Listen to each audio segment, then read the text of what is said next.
Esa noche, en la cocina de un restaurante lleno de gente elegante, vi a mi hija comer restos de comida de los platos sucios. Lloraba, temblaba, se escondía, y cuando confronté a mi yerno, él me miró con desprecio y dijo: «Esa idiota solo merece eso».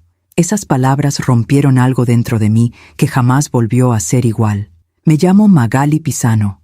Tengo 58 años. Fui maestra de primaria durante 30 años y pensé que sabía reconocer el dolor en los ojos de una persona. Pero nunca imaginé que tendría que reconocerlo en los ojos de mi propia hija. Esta es mi historia. Y si la estás escuchando, es porque tal vez tú también has visto ese dolor en alguien que amas y no supiste qué hacer. Yo tampoco lo supe. Durante mucho tiempo. Todo comenzó 5 años atrás, cuando Elena me llamó por teléfono un domingo por la tarde. «Mamá, conocí a alguien». Su voz sonaba diferente, brillante, como si hubiera encontrado algo que llevaba años buscando. Se llama Ezequiel. Tiene un restaurante en Polanco. Es increíble, mamá. Nunca conocí a nadie así. Recuerdo que estaba regando mis geranios en el patio cuando escuché esas palabras. El agua caía suave sobre las hojas y el sol de la tarde pintaba todo de dorado. Era uno de esos momentos que después recuerdas con claridad, porque algo en tu interior ya sabía que las cosas iban a cambiar. «¿Cuándo lo conoceré?», le pregunté. «Pronto, mamá. Muy pronto. Quiero que lo conozcas. Sé que te va a encantar». Y colgó. Elena tenía 32 años entonces. Trabajaba como diseñadora gráfica.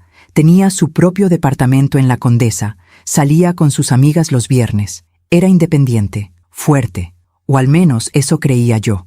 Ezequiel llegó a mi casa 3 semanas después, un sábado al mediodía. Llegó con flores, claveles blancos. Me besó la mano y me llamó señora Magali, con una sonrisa que mostraba todos los dientes. Usaba un reloj caro, zapatos italianos y hablaba de su restaurante como si fuera el centro del universo. «Mi sueño es convertirlo en el mejor de la ciudad», dijo mientras tomaba café en mi sala. «Elena tiene muy buen ojo para el diseño. Me está ayudando con la imagen del lugar. Es talentosísima». La miró. Ella bajó la vista y sonrió. Algo en esa sonrisa me incomodó, pero no supe qué. «¿Y tu familia, Ezequiel?», le pregunté.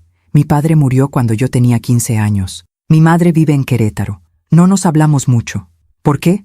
«Diferencias, señora Magali. Diferencias». No dio más detalles, y yo no insistí. Cuando se fueron, cerré la puerta y me quedé parada en el pasillo. La casa estaba en silencio. Miré por la ventana y los vi subir al auto de él. Un BMW negro. Ezequiel le abrió la puerta a Elena, pero antes de que ella entrara, le tocó la cintura con firmeza. Demasiada firmeza. Ella se quedó quieta, como si esperara instrucciones. Sacudí la cabeza. «Estás viendo cosas que no existen, Magali», me dije. «Estás celosa porque tu hija tiene novio». Pero esa noche no pude dormir. Los meses pasaron. Elena dejó de venir a comer los domingos. «El restaurante está muy ocupado, mamá. Ezequiel necesita mi ayuda». Dejó de contestar mis llamadas. «Perdón, mamá, estaba trabajando». Dejó de publicar fotos en redes sociales. «Ya no me gusta eso, mamá. Es superficial». Y cuando finalmente la vi de nuevo, 3 meses después, en la inauguración del restaurante, casi no la reconocí. Había bajado de peso, mucho peso. Usaba un vestido negro que le quedaba grande y su maquillaje no lograba ocultar las ojeras. Pero lo peor no era eso. Lo peor era su mirada, vacía, como si alguien hubiera apagado una luz dentro de ella. «Elena, mi amor, ¿estás bien?», le pregunté en voz baja mientras Ezequiel saludaba a los invitados. «Estoy perfecta, mamá, solo cansada. Hemos trabajado mucho. Estás muy delgada. Estoy bien. ¿Segura?». Ezequiel apareció a su lado y le puso la mano en el hombro. Ella se tensó. Lo vi, claramente. «Señora Magali, ¿qué le parece el lugar?». «Elena hizo todo el diseño. Es una artista, ¿verdad?». «Sí», dije, «es una artista». Esa noche, cuando regresé a mi casa, me senté en la cocina con una taza de té de manzanilla. Miré las fotografías de Elena que tenía en el refrigerador. Elena a los 5 años, con sus trenzas. Elena a los 15, en su graduación de secundaria. Elena a los 25, el día que abrió su propio estudio. Siempre sonriendo, siempre brillante. ¿Dónde estaba esa niña ahora? Y lo peor de todo es que yo lo sabía. En el fondo, lo sabía. Pero no quise verlo. porque reconocer el dolor en los ojos de tu propia hija significa aceptar que fallaste, que no la protegiste, que no supiste leer las señales, y eso duele más que cualquier cosa en el mundo. A veces confiamos demasiado en quien no debemos. ¿Tú también te has decepcionado de alguien que amabas? Cuéntame tu historia en los comentarios, quiero leerte. Pasaron 6 meses más, 6 meses en los que vi a mi hija convertirse en una sombra. Pero antes de contarte cómo llegamos a esa noche terrible en la cocina del restaurante, necesito que entiendas algo. Elena no siempre fue así. Elena fue una niña llena de luz. Nació un martes de octubre, a las 6 de la mañana, cuando el cielo todavía estaba oscuro y las primeras gotas de lluvia comenzaban a caer sobre la Ciudad de México. Su padre, Miguel, me sostuvo la mano durante todo el parto, y cuando la enfermera la puso en mis brazos por primera vez, Elena abrió los ojos y me miró, y juro que en ese momento supe que esa niña iba a cambiar mi vida. Miguel murió cuando Elena tenía 11 años, cáncer de páncreas. Fue rápido, cruel. Un martes también, como si los martes fueran días malditos en mi familia. Recuerdo que Elena no lloró en el funeral. Se quedó parada junto a mí, con su vestido azul marino y sus zapatos negros, y apretó mi mano con tanta fuerza que sentí que sus dedos se hundían en mi piel. ¿Papá nos va a cuidar desde el cielo, mamá?, me preguntó esa noche cuando la arropé en su cama. Sí, mi amor, siempre. ¿Y tú nunca me vas a dejar? Nunca, Elena, nunca. Le di un beso en la frente y apagué la luz. Pero me quedé parada en la puerta de su cuarto durante mucho tiempo, escuchándola respirar en la oscuridad. Esa fue mi promesa, nunca dejarla. Y durante 20 años cumplí esa promesa. La crié sola. Trabajé doble turno en la escuela primaria donde enseñaba para pagarle una universidad privada. La acompañé a sus exposiciones de arte cuando comenzó a diseñar. La ayudé a rentar su primer departamento. Le enseñé a hacer chiles en nogada, tamales, pan de muerto. Le enseñé a ser fuerte, o eso creía. Elena siempre fue independiente. Nunca tuvo novios serios en la universidad. Salía con chicos, claro, pero nada que durara más de 3 meses. No quiero comprometerme todavía, mamá, me decía. Tengo muchas cosas que hacer. Y las hacía. Abrió su estudio de diseño gráfico a los 28 años. Tenía clientes importantes, ganaba bien, viajaba, iba al gimnasio, tomaba clases de cerámica los sábados, tenía amigas con las que se iba de viaje a Oaxaca, a Puerto Escondido, a San Miguel de Allende. Era feliz. Yo la veía y pensaba, lo lograste, Magali, criaste a una mujer fuerte. Pero entonces llegó Ezequiel. Al principio todo parecía normal. Ezequiel era atento, educado. Siempre llegaba a tiempo cuando quedaba con Elena. Siempre le abría la puerta del auto. Siempre le mandaba flores a su estudio. Es un caballero, mamá, me decía Elena por teléfono. No como los otros. Él sí sabe cómo tratar a una mujer. Y yo quería creerle. Quería creer que mi hija había encontrado a alguien bueno. Pero había cosas que no me cuadraban. Como aquella vez que Elena llegó a mi casa con un moretón en el brazo. ¿Qué te pasó?, le pregunté mientras preparaba café en la cocina. Me golpeé con la puerta del auto, mamá. Qué torpe soy. ¿Te duele? No, ya pasó. Pero no me miró a los ojos cuando lo dijo. O como aquella tarde que la llamé y escuché a Ezequiel gritarle en el fondo. ¿Quién te llama? Es mi mamá. Dile que estás ocupada. Pero, dile que estás ocupada. Y Elena me dijo con voz temblorosa. Mamá, te llamo después, ¿sí? Estoy ocupada. Y colgó. Yo me quedé con el teléfono en la mano, sintiendo cómo algo frío me recorría la espalda. Pero me dije a mí misma, todos los novios tienen discusiones. Es normal. No te metas, Magali. Así que no me metí. Y esa fue mi primer error. La boda fue 6 meses después de la inauguración del restaurante. Fue pequeña, íntima, solo 20 personas. Elena no quiso una fiesta grande. Ezequiel prefiere algo sencillo, mamá. Él no es de hacer escándalos. Recuerdo que ese día, mientras la ayudaba a ponerse el vestido en el cuarto del hotel, le pregunté, ¿estás segura de esto, mi amor? Ella se miró al espejo. El vestido era blanco, sencillo, elegante, pero ella estaba pálida, demasiado pálida. Sí, mamá, estoy segura. ¿Lo amas? Se quedó callada durante unos segundos, luego asintió. Sí, lo amo. Pero su voz no sonaba convencida, sonaba resignada, y yo debí decir algo. Debí detenerla, debí tomarla de los hombros y decirle, Si tienes dudas, no lo hagas, todavía estás a tiempo. Pero no lo hice, porque tenía miedo de que pensara que era una madre entrometida. Tenía miedo de que se enojara conmigo. Tenía miedo de perderla. Así que sonreí, le di un beso en la mejilla y le dije: «Te ves hermosa, mi amor». Y la dejé ir. Después de la boda, todo cambió. Elena dejó de venir a mi casa. Ezequiel dice que los domingos son para descansar, mamá. Trabajamos mucho en el restaurante. Dejó de contestar mis mensajes. Perdón, mamá, se me olvidó. Dejó de hablarme de su trabajo. Ya no tengo estudio, mamá. Cerré el negocio. Ahora trabajo con Ezequiel en el restaurante. ¿Cerraste tu estudio? ¿Por qué? Porque Ezequiel necesita mi ayuda. Y además es mejor así. Ahora estamos juntos todo el tiempo. Sentí un nudo en el estómago. Pero, Elena, ¿eso es lo que tú quieres? Sí, mamá, es lo que quiero. Pero su voz sonaba hueca, como si estuviera leyendo un guión que alguien más había escrito. Intenté visitarla en el restaurante varias veces, pero Ezequiel siempre tenía una excusa. Hoy está ocupada, señora Magali. Tiene mucho trabajo en la cocina. ¿Puedo pasar a saludarla? Mejor no. Está muy estresada. No quiero que la distraigan. Y yo me iba sintiéndome impotente, sintiéndome inútil. ¿Qué podía hacer? Elena era una mujer adulta, estaba casada, tenía su propia vida. Yo no podía meterme. ¿O sí? Una noche, a las 11, recibí una llamada. Era Elena. ¿Mamá? Su voz sonaba rota, como si hubiera estado llorando durante horas. Elena, ¿qué pasó? ¿Estás bien? Yo solo quería escuchar tu voz. ¿Dónde estás? En casa. Ezequiel está dormido. ¿Te hizo algo? Silencio. Elena, ¿te hizo algo? No, mamá, no pasó nada. Yo solo extraño hablar contigo. Mi amor, ven a la casa. Ven mañana. Preparo chilaquiles como te gustan, con mucho queso, y hablamos. No puedo, mamá. Ezequiel necesita que esté en el restaurante temprano. Elena, te tengo que colgar, mamá. Se despertó y colgó.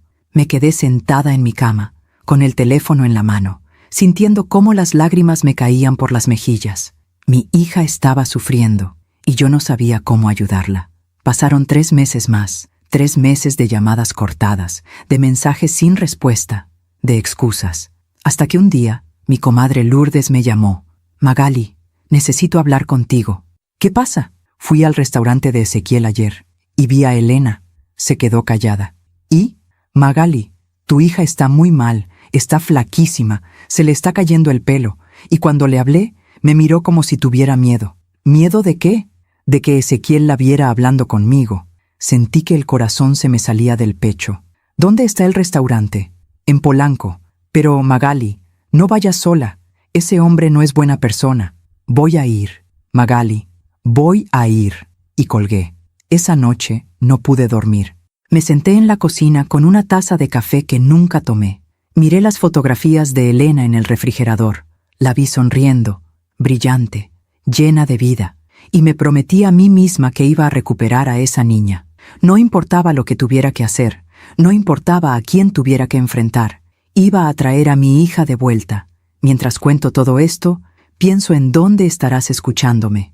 Escribe el nombre de tu ciudad en los comentarios. Fui al restaurante 3 días después. Era un martes. Siempre martes, como si mi vida estuviera marcada por ese día maldito.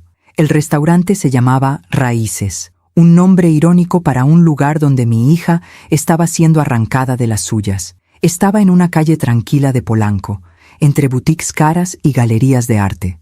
La fachada era elegante, ventanas grandes con cortinas de lino blanco, una puerta de madera oscura con manijas de bronce. Afuera había una pizarra con el menú del día escrito con letra cursiva perfecta, la letra de Elena. Respiré hondo y empujé la puerta. Adentro, el lugar era hermoso, mesas de madera con manteles color crema, plantas colgantes, luz natural que entraba por los ventanales. Olía a café recién hecho y a pan horneado. Había música suave de fondo, bossa nova, creo. Todo parecía perfecto, demasiado perfecto. Una mesera joven se acercó con una sonrisa profesional. «Buenas tardes, señora. ¿Mesa para una persona?» «No, gracias. Vengo a ver a Elena. Soy su madre». La sonrisa de la chica vaciló por un segundo. «Ah, ella está en la cocina. Pero el chef Ezequiel no permite visitas durante el servicio». «No es una visita. Soy su madre». «Entiendo, señora.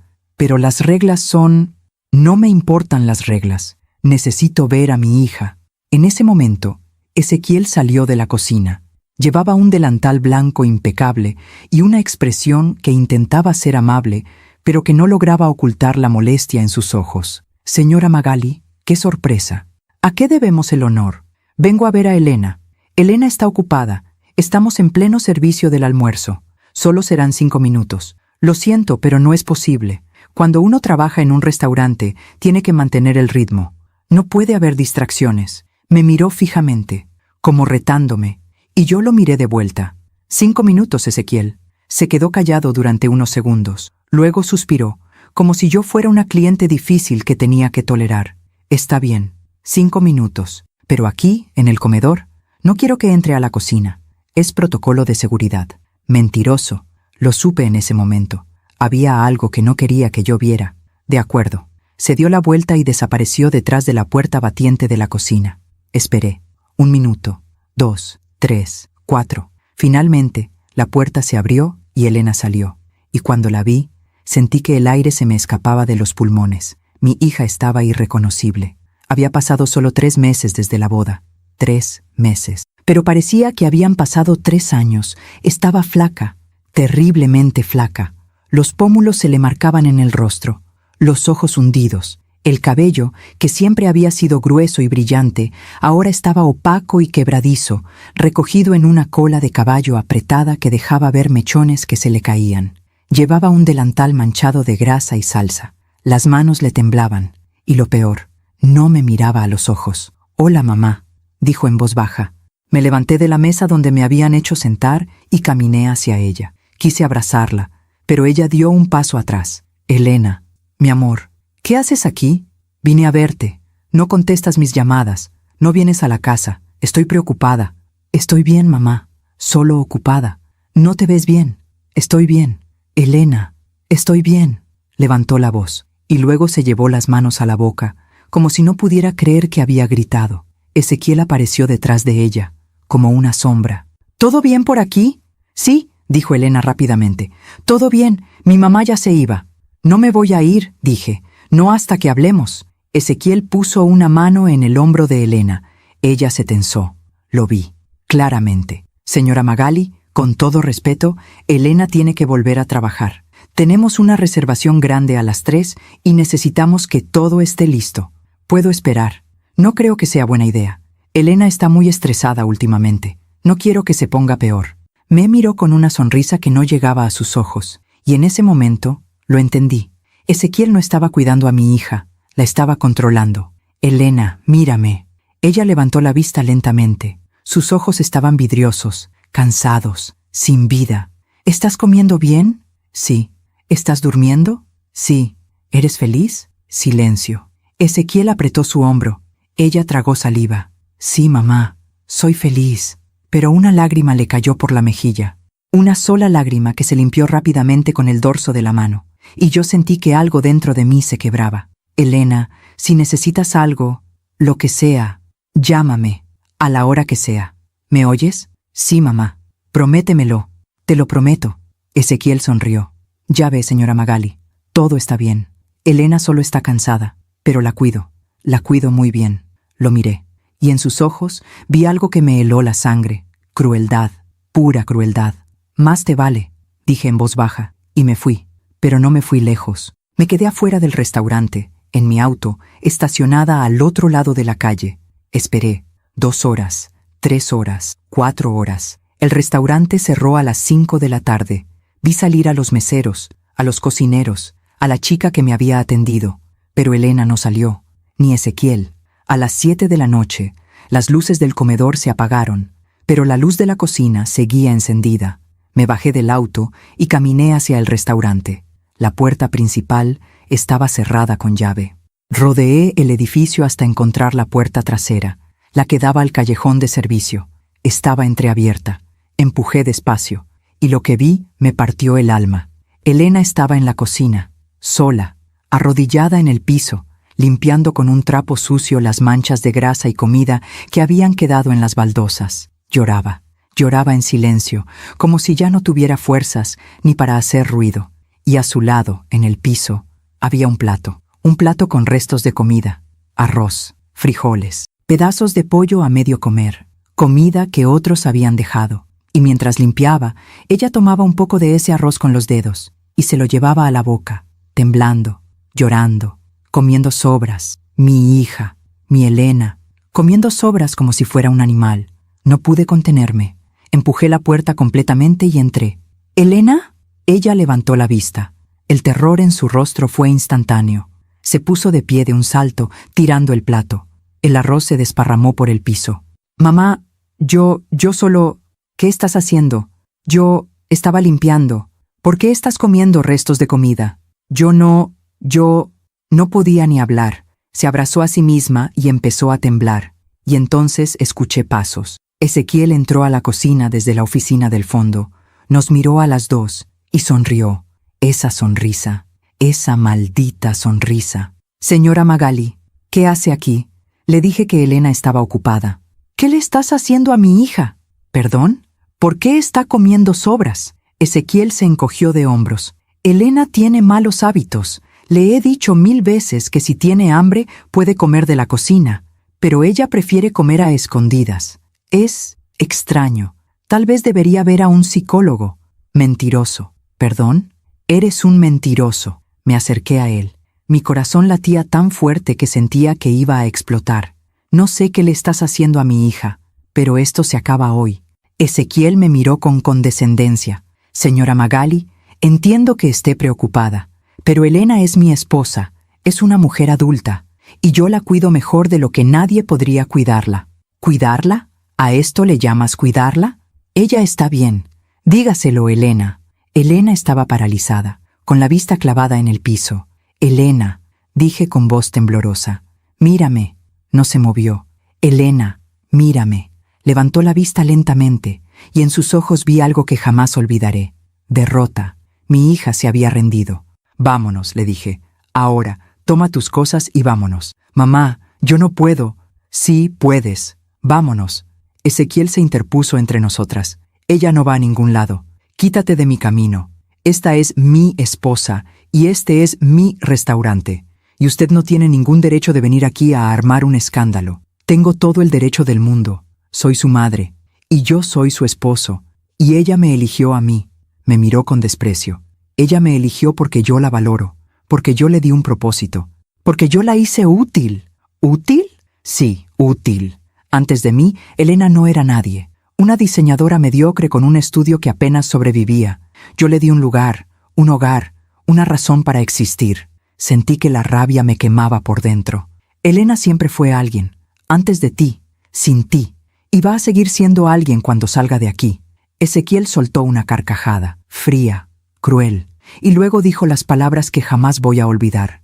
Esa idiota solo merece esto. El mundo se detuvo. Miré a Elena. Ella cerró los ojos, como si esas palabras fueran normales, como si ya las hubiera escuchado 1000 veces, y algo dentro de mí se rompió, pero no con tristeza, con furia, una furia que no sabía que era capaz de sentir. Caminé hacia Elena, tomé su mano y la apreté fuerte. Nos vamos, ahora. Mamá, ahora. Ezequiel trató de bloquear la puerta. Si sale de aquí, no vuelve. ¿Me oyes, Elena? No vuelves. Ella me miró, aterrada. Mamá, no puedo. Él, sí puedes. Confía en mí. Pero yo no tengo a dónde ir. Tienes a tu madre. Siempre me vas a tener a mí. Apretó mi mano. Y juntas pasamos junto a Ezequiel. Él no nos detuvo. Solo nos miró con esa sonrisa de desprecio. Van a volver. Siempre vuelven. Salimos del restaurante y caminamos hacia mi auto. Elena temblaba. No dejaba de temblar. La ayudé a subir. Le puse el cinturón de seguridad como cuando era niña. Y antes de encender el motor, saqué mi teléfono. Busqué un nombre en mis contactos. Un nombre que no había marcado en años. Ricardo Montiel, abogado. Un hombre al que le había salvado la vida hace muchos años, cuando su hijo estaba enfermo y nadie más lo ayudó. Presioné el botón de llamada. Sonó una vez, 2 veces, 3. Bueno, Ricardo, soy Magali Pisano. Silencio. Magali, ¿cuánto tiempo? Necesito tu ayuda. ¿Qué pasó?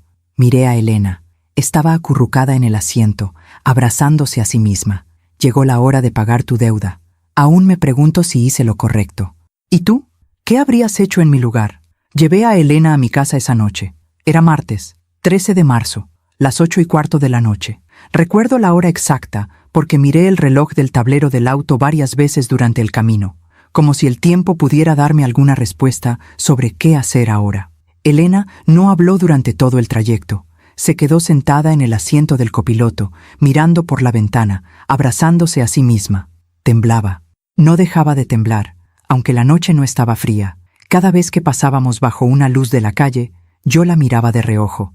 33 años. Mi hija tenía solo 33 años, y parecía una anciana rota. Cuando llegamos a la casa, la ayudé a bajar del auto. Pesaba nada, como si sus huesos fueran de papel. La guié hasta la sala y la senté en el sofá. Le puse una manta sobre los hombros. Fui a la cocina y calenté leche con canela y miel, como le hacía cuando era niña y no podía dormir. Volví con la taza y se la di. «Toma, mi amor, te va a hacer bien». Elena tomó la taza con las 2 manos. Le temblaban tanto que el líquido se movía en círculos dentro de la porcelana. Se la llevó a los labios y tomó un sorbo pequeño. Y entonces empezó a llorar. No como cuando era niña, no con sollozos fuertes o gritos. Lloraba en silencio, con las lágrimas cayéndole por las mejillas sin parar, como si algo dentro de ella se hubiera roto y ya no pudiera contenerlo. Me senté a su lado y la abracé. Ella apoyó la cabeza en mi hombro y lloró durante 20 minutos sin parar.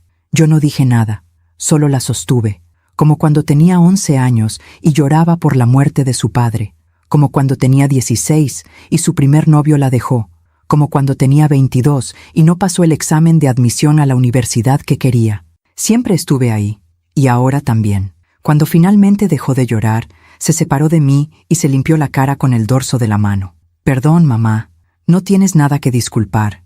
No debí hacer esto. Ezequiel va a estar furioso. No me importa lo que Ezequiel piense, pero yo tengo que volver.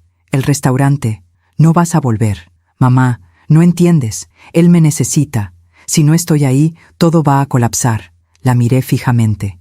«Elena, ¿tú escuchaste lo que él te dijo?» Bajó la vista. «Sí, te llamó idiota. Yo lo hice enojar». «¿Qué?» «Ezequiel se enoja cuando no hago las cosas bien. Y hoy no terminé de limpiar a tiempo. Y él tiene razón. Soy una inútil». Sentí que el corazón se me partía en 2. «Elena, mírame». No se movió. «Mírame». Levantó la vista lentamente. «Tú no eres una inútil. Tú eres mi hija. Y eres brillante, talentosa, hermosa. Y ese hombre no tiene ningún derecho de tratarte así. Pero yo lo amo, mamá. Eso no es amor. Sí lo es. Él me cuida. Me da un hogar. Me da trabajo. Él te está destruyendo». «No». Se puso de pie de repente. La taza de leche cayó al piso y se rompió en pedazos. El líquido se desparramó sobre la alfombra. «Él no me está destruyendo. Él me está ayudando a ser mejor. Antes de él, yo era un desastre. No sabía administrar mi dinero. No sabía cocinar. No sabía ser una buena esposa. Tú nunca fuiste un desastre». «Sí lo era. Y él me lo dice porque me ama, porque quiere que mejore». «Elena, no entiendes nada, mamá. Tú nunca has estado con nadie desde que papá murió. No sabes lo que es una relación de verdad». Esas palabras me golpearon como un puño en el estómago. Ella se dio cuenta inmediatamente. Se llevó las manos a la boca. «Mamá, perdón, no quise decir eso. Está bien, no está bien. Está bien, Elena. Estás enojada. Lo entiendo. Pero no estaba bien, porque en ese momento me di cuenta de algo terrible. Ezequiel no solo le había quitado su autoestima, le había quitado su capacidad de ver la verdad. Esa noche, Elena se quedó en su antigua habitación, la habitación donde creció, donde soñaba con ser artista, donde pegaba sus dibujos en las paredes. Todavía estaba igual. No había cambiado nada desde que se fue. Su cama con la colcha azul, su escritorio con la lámpara que ya no funcionaba, sus libros de diseño gráfico en el estante, sus fotografías. Ella se sentó en la cama y miró alrededor. «No puedo creer que todavía esté todo igual. Nunca quise cambiarlo. Siempre pensé que algún día volverías. No para quedarme, mamá, solo de visita. Lo sé». Se acostó y se cubrió con la manta. Parecía una niña otra vez, pequeña, frágil. «Mamá, ¿puedes quedarte conmigo un rato?» «Claro». Me senté en la orilla de la cama, como hacía cuando tenía 10 años y tenía pesadillas. ¿Recuerdas cuando papá murió?, preguntó de repente. Sí, todos los días. Yo tenía tanto miedo esa noche. Miedo de que tú también te fueras. Miedo de quedarme sola. Nunca te dejé. Lo sé, pero yo siempre tuve ese miedo, de quedarme sola. Y cuando conocí a Ezequiel, pensé que finalmente había encontrado a alguien que nunca me iba a dejar. Se le quebró la voz, pero ahora siento que estoy más sola que nunca. Le acaricié el cabello. Estaba seco, quebradizo, como paja. No estás sola, mi amor. Yo estoy aquí. ¿Y si él tiene razón? ¿Y si yo soy una idiota? No lo eres. ¿Cómo lo sabes? Porque te conozco. Te conozco desde el día en que naciste. Y sé exactamente quién eres. Cerró los ojos. Estoy tan cansada, mamá. Lo sé. No solo físicamente. Estoy cansada de todo. De intentar ser suficiente. De intentar no equivocarme. De intentar que él no se enoje. Entonces descansa, aquí, conmigo, y mañana vemos qué hacer. ¿Y si viene por mí? No va a venir. ¿Cómo lo sabes? Porque no lo voy a dejar. Se quedó dormida 20 minutos después. Yo me quedé sentada ahí, mirándola dormir, preguntándome cómo fue que no vi todo esto antes. Los señales estaban ahí, todas, pero yo las ignoré. ¿Por qué? ¿Por miedo? ¿Por negación? ¿Por no querer aceptar que mi hija estaba en peligro? A la mañana siguiente, miércoles 14 de marzo, Elena se despertó a las 6 de la mañana. La escuché levantarse, la escuché caminar por la casa, la escuché llorar en el baño. Me levanté y fui a buscarla. Estaba sentada en el piso del baño, con el teléfono en la mano. ¿Qué pasó? Ezequiel me mandó un mensaje. Me mostró la pantalla. El mensaje decía: vuelve hoy, o no vuelvas nunca. Tienes hasta las 6 de la tarde. Elena temblaba. Mamá, tengo que volver. No, pero él me necesita. Él no te necesita. Te controla. Es diferente. Tú no entiendes. Si no vuelvo, él va... ¿Qué? ¿Qué va a hacer? Se quedó callada. Elena, ¿te ha golpeado? No. ¿Estás segura? Sí. Él nunca me ha tocado así. ¿Entonces qué? Él dice cosas que me hacen sentir que no valgo nada, que nadie más me va a querer, que sin él no soy nadie. Eso es abuso, Elena. Pero él tiene razón. No la tiene. Me arrodillé frente a ella y tomé su rostro entre mis manos. Escúchame bien. Ese hombre te está manipulando. Te está haciendo creer que eres menos de lo que eres. Pero yo te conozco. Y sé que eres mucho más que lo que él dice. Entonces, ¿por qué me siento tan vacía? Porque te ha quitado todo. Tu trabajo, tus amigos, tu autoestima, todo. Pero podemos recuperarlo. No sé si pueda, mamá. Yo sí, y voy a ayudarte. Se abrazó a mí y lloró otra vez, y yo la sostuve, sintiendo que esta batalla iba a ser mucho más difícil de lo que pensaba. Ese día llamé a Ricardo Montiel. Ricardo era abogado, 58 años, igual que yo. Lo conocía desde hacía 30 años, cuando trabajábamos juntos en una escuela comunitaria en Iztapalapa. Su hijo, Mateo, tenía leucemia cuando era niño. Yo organicé una colecta en la escuela donde trabajaba. Reuní dinero para su tratamiento. Hablé con médicos. Busqué opciones. Mateo sobrevivió. Y Ricardo me dijo que me debía la vida. Algún día, Magali. Algún día voy a pagarte todo lo que hiciste por mi familia. Ese día había llegado. Ricardo llegó a mi casa a las 4 de la tarde. Alto, delgado, con el cabello canoso peinado hacia atrás. Usaba traje oscuro y corbata azul. Llevaba un maletín de cuero. Se sentó en la sala conmigo y con Elena. Cuéntame todo, dijo, y yo le conté. Le conté sobre cómo conoció a Ezequiel, sobre la boda apresurada, sobre el aislamiento, sobre el restaurante, sobre la noche que la encontré comiendo sobras, sobre las palabras que Ezequiel le dijo. Ricardo escuchó en silencio, tomando notas en una libreta pequeña. Cuando terminé, se quedó callado durante unos segundos. Luego miró a Elena. ¿Él te ha golpeado? No. ¿Te ha amenazado? No directamente. ¿Te ha controlado económicamente? Elena asintió despacio. Sí, cuando cerré mi estudio, él dijo que iba a manejar nuestras finanzas, que yo no era buena con el dinero, y ahora no tengo acceso a nada. ¿Tienes cuentas bancarias a tu nombre? Sí, pero él tiene las contraseñas, y cambió mis tarjetas por unas que están a nombre de los dos. ¿Tienes documentos? ¿Acta de nacimiento? ¿Identificación? Están en el restaurante, en la oficina de Ezequiel. Ricardo escribió algo más. ¿Y tus amigos? ¿Tu familia? No he hablado con nadie en meses. Ezequiel dice que me distraen del trabajo. Ricardo cerró la libreta y me miró. Esto es abuso psicológico y económico, y tenemos suficiente para pedir una medida de protección. ¿Qué tan rápido puedes hacerlo? Mañana mismo, pero necesito que Elena esté de acuerdo. Miró a mi hija. Elena, ¿quieres salir de esto? Ella se quedó callada durante mucho tiempo, demasiado tiempo, y luego, con voz temblorosa, dijo, no lo sé. Sentí que el mundo se me caía encima. ¿Cómo que no lo sabes? Mamá, es que es complicado. No es complicado. Ese hombre te está destruyendo, pero yo lo amo. Eso no es amor. Para mí sí lo es. Se puso de pie, temblando. Ustedes no entienden. Ezequiel me necesita, y yo necesito sentirme necesaria. Antes de él, yo estaba sola. No tenía a nadie. Me tenías a mí. No es lo mismo. ¿Por qué no? Porque tú eres mi madre. Tienes que quererme. Pero él me eligió a mí, y eso significa algo. Ricardo se puso de pie también. Elena, escúchame con atención.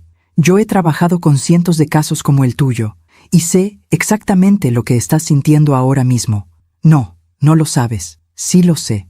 Te sientes culpable, te sientes responsable, sientes que si te vas, él va a sufrir, o que vas a fracasar, o que nadie más te va a querer. Elena empezó a llorar. Pero nada de eso es verdad. Esos son los pensamientos que él puso en tu cabeza. No son tuyos, son de él. ¿Y si tiene razón? ¿Y si yo soy una idiota? No lo eres, y voy a probártelo. Pero necesito que confíes en mí. Elena me miró. Mamá, ¿qué hago? Tomé sus manos. Confía en mí, mi amor. Una vez más, confía en mí. Esa noche, Elena aceptó quedarse, pero solo por esa noche. Mañana voy a volver, dijo. Solo necesito una noche más para pensar. Ricardo se fue a las 7 de la tarde, prometiendo volver al día siguiente con los papeles listos. Yo preparé la cena. Sopa de verduras, pan tostado, té de manzanilla. Elena comió despacio, como si cada bocado le costara trabajo. ¿Está rica?, le pregunté. Sí, mamá. Gracias. ¿Cuándo fue la última vez que comiste algo caliente? Se quedó pensando. No me acuerdo. Y en ese momento me di cuenta de algo. Mi hija no solo había perdido su autoestima, había perdido la capacidad de cuidarse a sí misma, y eso era lo más aterrador de todo. Esa noche, antes de dormir, Elena me preguntó, «Mamá, ¿crees que puedo volver a ser quien era antes?» Me senté a su lado en la cama. «Sí, lo creo. ¿Y si no puedo? Entonces serás alguien nueva, alguien más fuerte, alguien que sobrevivió. No me siento fuerte, porque estás cansada, pero la fuerza vuelve, te lo prometo». Cerró los ojos. «Gracias por no rendirte conmigo, mamá. Nunca me voy a rendir contigo». Pero lo que no sabíamos era que al día siguiente, jueves 15 de marzo, todo iba a cambiar, porque Ezequiel no iba a dejarla ir tan fácilmente, y la batalla apenas estaba comenzando. Mientras cuento todo esto, pienso en dónde estarás escuchándome. Escribe el nombre de tu ciudad en los comentarios. Jueves 15 de marzo, 6 de la mañana. Me desperté con el sonido del teléfono de Elena sonando en la habitación de al lado. No era la alarma, era una llamada. Salté de la cama y corrí hacia su cuarto. Ella ya estaba despierta, sentada en la cama, mirando la pantalla del teléfono con terror. ¿Quién es? Ezequiel. No contestes. Pero, no contestes. El teléfono dejó de sonar. Pasaron 5 segundos y volvió a sonar. Elena me miró con ojos suplicantes. Mamá, si no contesto, va a venir hasta acá. Que venga, no voy a dejarlo entrar. Pero el teléfono volvió a sonar. 1 vez, 2, 3. Finalmente, Elena contestó. Puso el altavoz sin que yo se lo pidiera. Sus manos temblaban. Bueno, la voz de Ezequiel llenó la habitación. Fría, controlada. ¿Dónde estás? En casa de mi mamá. Te di hasta las 6 de la tarde de ayer. Son las 6 de la mañana del día siguiente. Lo sé, pero ¿sabes cuántos problemas me causaste ayer? Tuve que cerrar el restaurante temprano porque no había nadie para limpiar. Perdí clientes, perdí dinero. Perdón, no me importan tus disculpas. Quiero que vengas ahora. Ezequiel, yo necesito tiempo. Silencio. Luego, una risa, seca, sin humor. ¿Tiempo? ¿Tiempo para qué? ¿Para que tu mamá te llene la cabeza de tonterías? No son tonterías. Claro que lo son. Ella no entiende lo que tenemos tú y yo.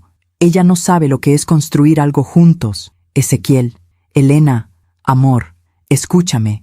Sé que ayer tuvimos un malentendido, pero eso pasa en todas las relaciones. Yo me puse nervioso. Dije cosas que no debí decir. Su voz cambió. Ahora sonaba suave, casi cariñosa. Pero tú sabes que te amo, ¿verdad? Elena cerró los ojos. Sí. Y yo sé que tú me amas. Sí. Entonces ven, vuelve a casa. Vamos a arreglar esto, juntos. Elena empezó a llorar en silencio. Ezequiel, yo no sé si pueda. Sí puedes. Eres fuerte. Eres mi esposa fuerte y hermosa. Y te necesito. ¿De verdad? De verdad. Sin ti, el restaurante no funciona. Sin ti, yo no funciono. Yo no pude más. Tomé el teléfono de las manos de Elena. Ella no va a volver. Silencio del otro lado. Luego, la voz de Ezequiel. Ahora fría otra vez. Señora Magali, no vuelvas a llamarla. Ella es mi esposa. Puedo llamarla cuando quiera. No si ella no quiere. ¿Y quién dice que ella no quiere? Pregúntele. Pregúntele si quiere que deje de llamarla. Miré a Elena. Tenía la cara enterrada entre las manos. Elena no necesita hablar contigo ahora. Usted no puede decidir por ella. Ella es una mujer adulta. Exacto. Y como mujer adulta, tiene derecho a alejarse de alguien que la maltrata. Ezequiel soltó una carcajada. ¿Maltrato? Señora Magali, yo nunca le he puesto un dedo encima a Elena. Hay muchas formas de maltrato, y tú las usas todas. Mire, señora, entiendo que esté preocupada, pero Elena y yo tenemos problemas de pareja, problemas normales, y se resuelven entre nosotros, no con su mamá metiéndose en el medio. Esto no es un problema de pareja, esto es abuso. ¿Abuso? ¿Le parece abuso darle un trabajo, un hogar, una vida? ¿Le parece abuso quitarle su dinero, su trabajo, sus amigos y su dignidad? Silencio. Luego su voz, ahora más baja, más peligrosa. Dígale a Elena que tiene 24 horas para volver, o voy a tomar medidas legales. ¿Qué medidas? Ella firmó un contrato cuando empezó a trabajar en el restaurante. Un contrato que la hace responsable de cualquier pérdida económica si abandona su puesto sin aviso previo. Y créame, las pérdidas de estos días van a ser considerables. Eso es ilegal. Llame a un abogado y averígüelo. Y colgó. Elena me miró con terror. Mamá, ¿es verdad? ¿Firmé un contrato? No lo sé. ¿Firmaste algo? Yo firmé muchos papeles cuando empezamos.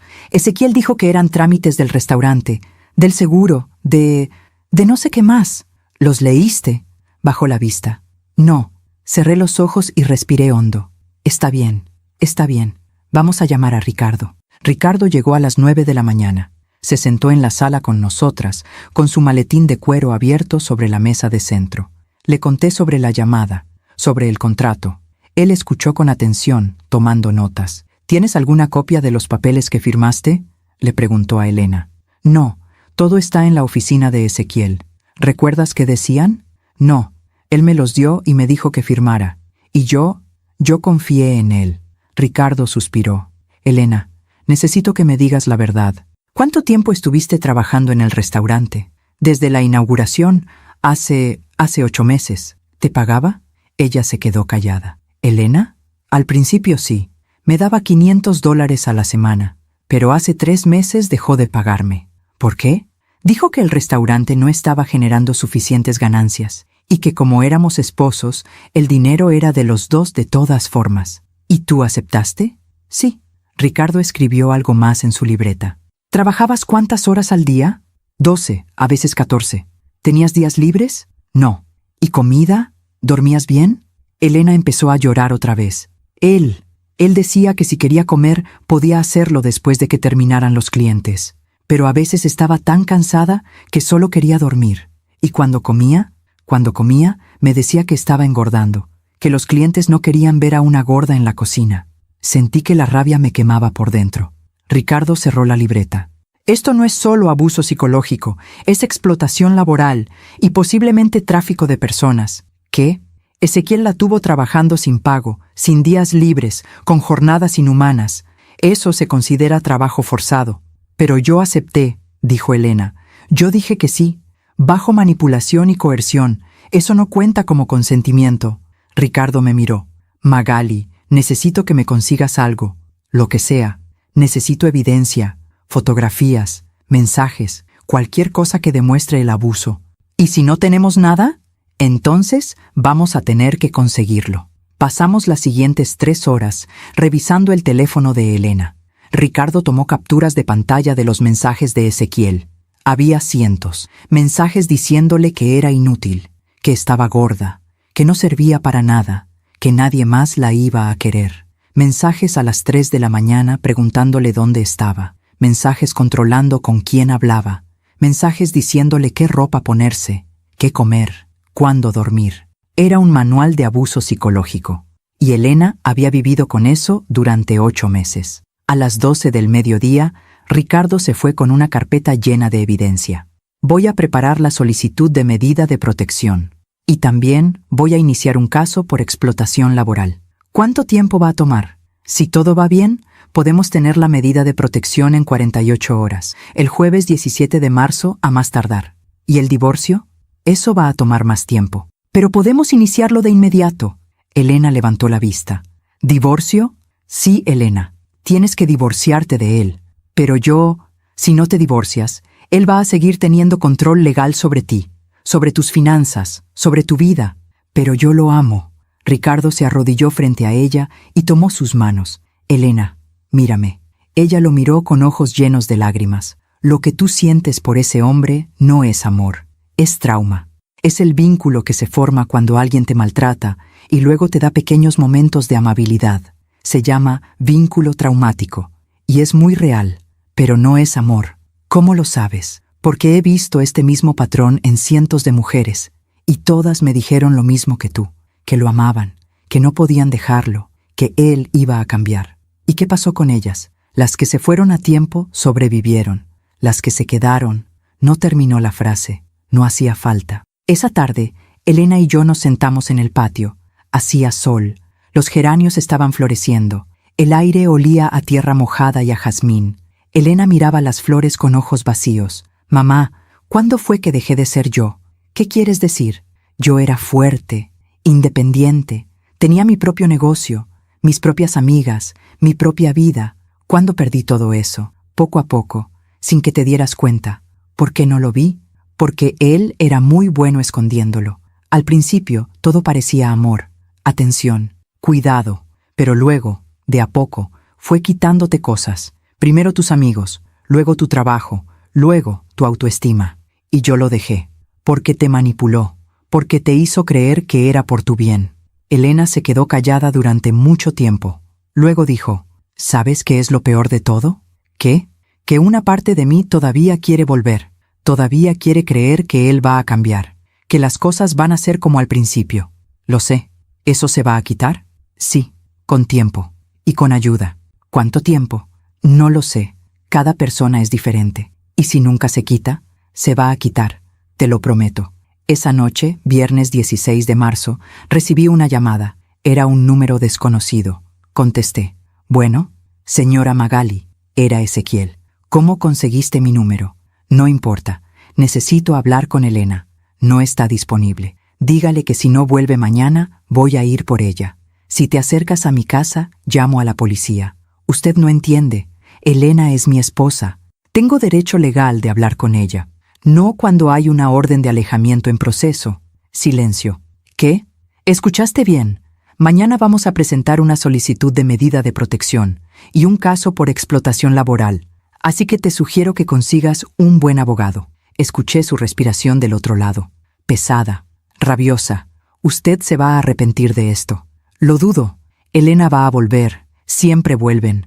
Esta vez no. Ya lo veremos. Y colgó. Esa noche no pude dormir. Me quedé despierta, sentada en la sala, con las luces apagadas, mirando la puerta, esperando. ¿Esperando qué?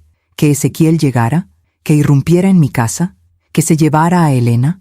A las 3 de la mañana, escuché un ruido afuera. Me levanté despacio y me acerqué a la ventana. Había un auto estacionado frente a mi casa, un BMW negro, el auto de Ezequiel. Estaba ahí, sentado en el asiento del conductor, mirando hacia mi casa, no haciendo nada, solo mirando. Sentí un escalofrío. Tomé mi teléfono y llamé a la policía. Hay un hombre afuera de mi casa, acosando. ¿Lo conoce? Es el esposo de mi hija. Tenemos una orden de alejamiento en proceso. Vamos a mandar una patrulla. Colgué y seguí mirando. Ezequiel no se movió. Se quedó ahí durante 20 minutos, hasta que llegó la patrulla. Los policías se acercaron a su auto. Hablaron con él. Él les mostró algo, probablemente su identificación. Luego se fue, pero antes de irse, miró hacia mi casa una última vez. Y yo supe que esto no había terminado. Apenas estaba comenzando. Sábado 17 de marzo, 6 de la mañana. Ricardo llegó a mi casa con los papeles. Tenemos la audiencia a las 10 de la mañana. El juez va a revisar la evidencia y va a decidir si otorga la medida de protección temporal. Y si no la otorga, la va a otorgar. Tenemos suficiente evidencia. Elena estaba sentada en el sofá, pálida, temblando. ¿Tengo que ir? Sí. Tienes que declarar frente al juez. No puedo. Sí puedes. No puedo verlo. No vas a verlo. Va a estar en otra sala. Todo va a ser por videoconferencia. Elena cerró los ojos. Tengo miedo. Lo sé, pero yo voy a estar contigo. Y tu mamá también. Llegamos al juzgado a las 9:30. Era un edificio gris, frío, con pasillos largos y silenciosos. Nos sentamos en una sala de espera. Elena no dejaba de mover las piernas. Estaba aterrada. A las 10 en punto nos llamaron. Entramos a una sala pequeña con una computadora y una cámara. Del otro lado de la pantalla estaba el juez, un hombre de unos 60 años, con lentes y expresión seria. Buenos días. ¿Elena Pisano Montiel? Sí. Necesito que me cuente con sus propias palabras lo que ha estado viviendo. Elena me miró. Yo le apreté la mano. Y entonces, con voz temblorosa, empezó a hablar. Habló durante 20 minutos, del aislamiento, del control, de los insultos, del trabajo forzado, de la noche en la cocina. Y cuando terminó, el juez se quedó callado durante unos segundos. Luego dijo: Señorita Pisano, voy a otorgar la medida de protección temporal. El señor Ezequiel Mendoza no podrá acercarse a usted a menos de 200 metros. No podrá contactarla por ningún medio. Y si lo hace, será arrestado inmediatamente. Elena empezó a llorar, pero esta vez no de tristeza, de alivio. Aún me pregunto si hice lo correcto. ¿Y tú? ¿Qué habrías hecho en mi lugar? Sábado 17 de marzo, 2 de la tarde. Salimos del juzgado con la medida de protección en mano. Era un documento oficial, con el sello del tribunal, con la firma del juez, con el nombre de Ezequiel Mendoza en letras negras y claras. Elena lo miraba como si no pudiera creer que era real. ¿Esto significa que no puede acercarse a mí? Exacto, dijo Ricardo. 200 metros. Si te ve en la calle, tiene que irse. Si intenta contactarte, va preso. ¿Y el restaurante? Puedes ir a recoger tus cosas, pero con escolta policial. Yo voy a coordinar eso para el lunes. ¿El lunes? ¿Por qué no hoy? Porque hoy es sábado, y porque quiero que tengas un par de días para procesar todo esto antes de volver a verlo. Elena asintió despacio, pero yo la conocía. Conocía esa mirada. Todavía tenía dudas. Todavía una parte de ella quería volver. Esa noche preparé pozole, el favorito de Elena desde que era niña. Pozole rojo, con rábanos, lechuga, orégano, tostadas crujientes. El olor llenó toda la casa. Elena se sentó en la mesa de la cocina y me observó cocinar. No hablamos durante mucho tiempo, solo el sonido de la olla burbujeando, el agua corriendo, los platos chocando. Finalmente, ella rompió el silencio. «Mamá, ¿te puedo hacer una pregunta?» «Claro. ¿Cómo supiste que papá era el correcto?» Me detuve, con la cuchara en la mano. No esperaba esa pregunta. «¿Por qué lo preguntas?» Porque yo pensé que Ezequiel era el correcto, y me equivoqué. Entonces, ¿cómo se supone que sepa la diferencia? Apagué la estufa y me senté frente a ella. Tu papá nunca me hizo sentir menos, nunca me controló, nunca me quitó nada. Al contrario, cuando estaba con él, me sentía más yo misma, más fuerte, más capaz. ¿Y con Ezequiel? ¿Cómo te sentías con Ezequiel? Elena bajó la vista, pequeña, inútil, como si nunca fuera suficiente. Entonces ahí está tu respuesta. Ella jugó con sus manos, pero al principio no era así. Al principio me hacía sentir especial, como si fuera la única mujer en el mundo. Esa es la trampa, mi amor. Todos los abusadores empiezan así. Te hacen sentir amada, valorada. Y cuando ya confías en ellos, cuando ya dependes de ellos, ahí es cuando empiezan a quitarte pedazos, poco a poco, tan lento que ni siquiera te das cuenta. ¿Y por qué no me di cuenta? Porque eres humana. Y porque el amor nos hace ciegos. Elena empezó a llorar otra vez. Mamá, tengo tanto miedo. ¿De qué? De que nunca vaya a poder confiar en nadie otra vez, de que siempre vaya a estar esperando que la persona que amo se convierta en un monstruo. Me levanté y la abracé. Eso también se va a curar, con tiempo, te lo prometo. Domingo 18 de marzo. Elena se despertó gritando a las 4 de la mañana. Corrí a su habitación. Estaba sentada en la cama, empapada en sudor, temblando. ¿Qué pasó? Soñé que Ezequiel entraba a la casa, que me arrastraba de vuelta al restaurante, y que tú no podías detenerlo. Solo fue una pesadilla, pero se sintió tan real. Me senté a su lado. Elena, él no va a venir. Tiene una orden de alejamiento. Si se acerca, va preso. Y si no le importa, le va a importar. Los hombres como Ezequiel son cobardes. Solo son valientes cuando tienen control. Pero cuando pierden ese control, se rinden.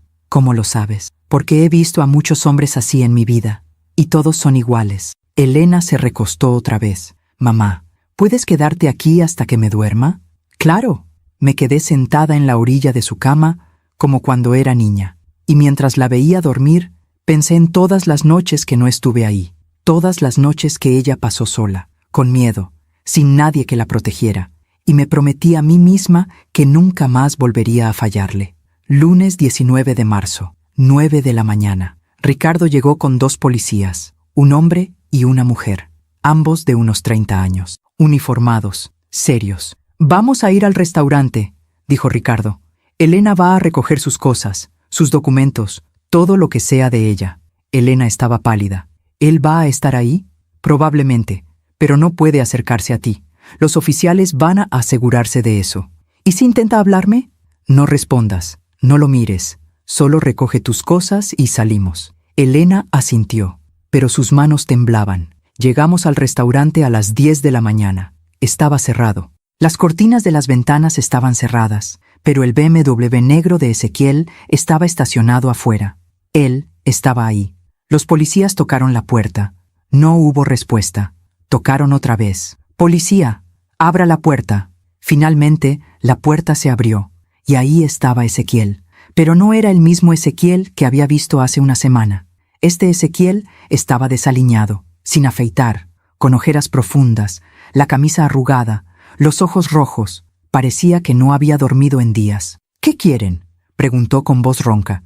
«Venimos a escoltar a la señora Elena Pisano para que recoja sus pertenencias».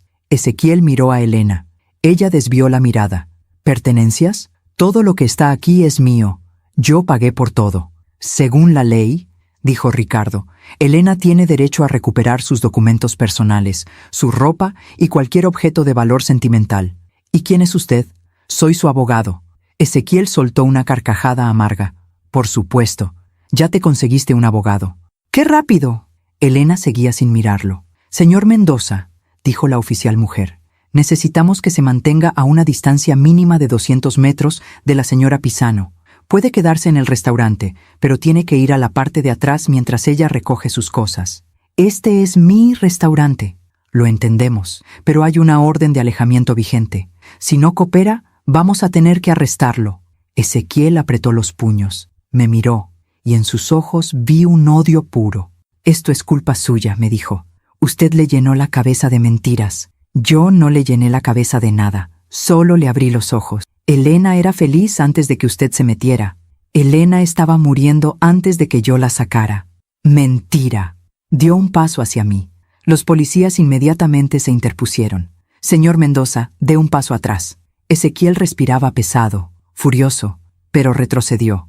«Tienen 20 minutos», dijo. 20 minutos y quiero que salgan de mi restaurante». Y se fue hacia la oficina del fondo. Elena entró al restaurante despacio. Yo iba detrás de ella. El lugar estaba destruido. Platos sucios apilados en las mesas, basura en el piso, el olor a comida podrida. Las plantas colgantes que Elena había puesto estaban secas, muertas. Todo lo hermoso que ella había creado ahí estaba arruinado. «Dios mío», susurró Elena. «No te detengas», le dije. «Recoge tus cosas y vámonos». Fuimos a la oficina donde Elena guardaba su ropa de trabajo. Abrió el casillero. Adentro había 3 uniformes, todos manchados, todos rotos. Esto es todo lo que tengo aquí, dijo.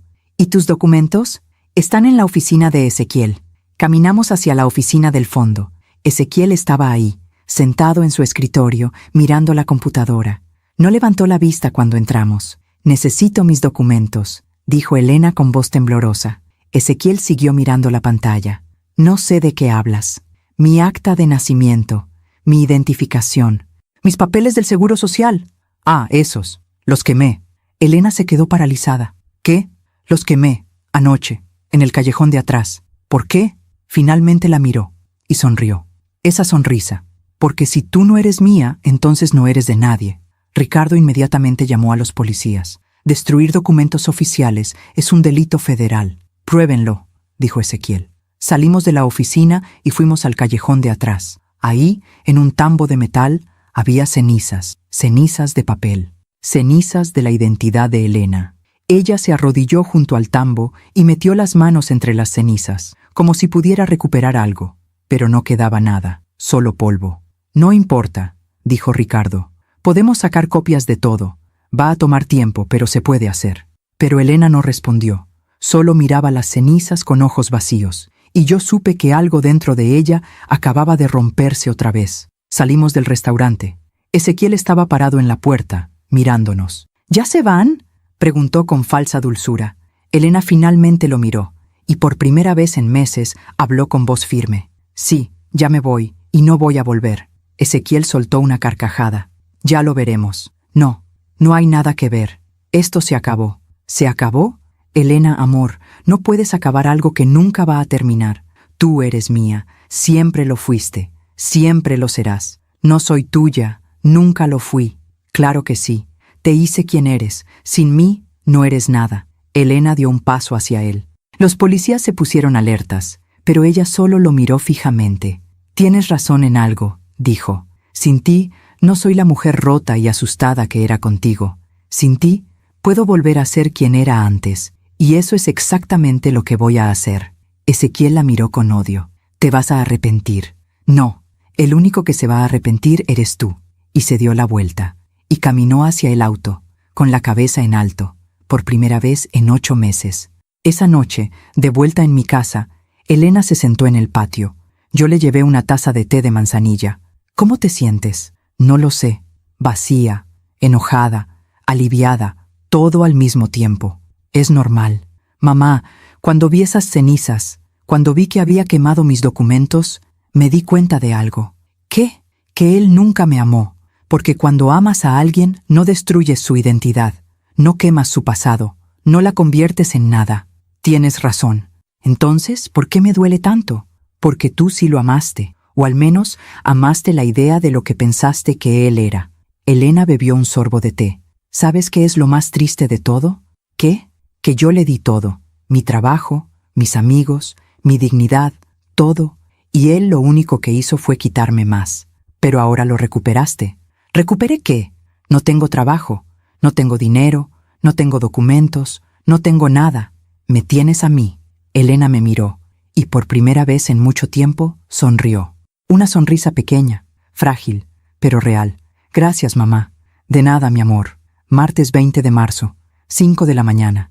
Me desperté con el sonido de mi teléfono. Era un mensaje de un número desconocido. Abrí el mensaje. Era una fotografía de Elena, durmiendo, en su cama, en mi casa, tomada desde la ventana de su habitación, y debajo de la foto, un mensaje. Siempre te estoy viendo. Sentí que el corazón se me salía del pecho. Corrí hacia la habitación de Elena. Ella seguía dormida. La ventana estaba cerrada, pero las cortinas estaban abiertas. Alguien había estado ahí. Alguien la había estado observando. Tomé mi teléfono y llamé a la policía. Necesito que vengan ahora. Ahora. Los policías llegaron 20 minutos después. Revisaron el patio, las ventanas, el callejón de atrás. Encontraron huellas de zapatos en la tierra debajo de la ventana de Elena. Huellas frescas, de hace pocas horas. ¿Tiene idea de quién pudo haber sido?, preguntó el oficial. Sí, mi ex yerno, Ezequiel Mendoza. ¿Tiene una orden de alejamiento contra él? Sí. Entonces esto es una violación.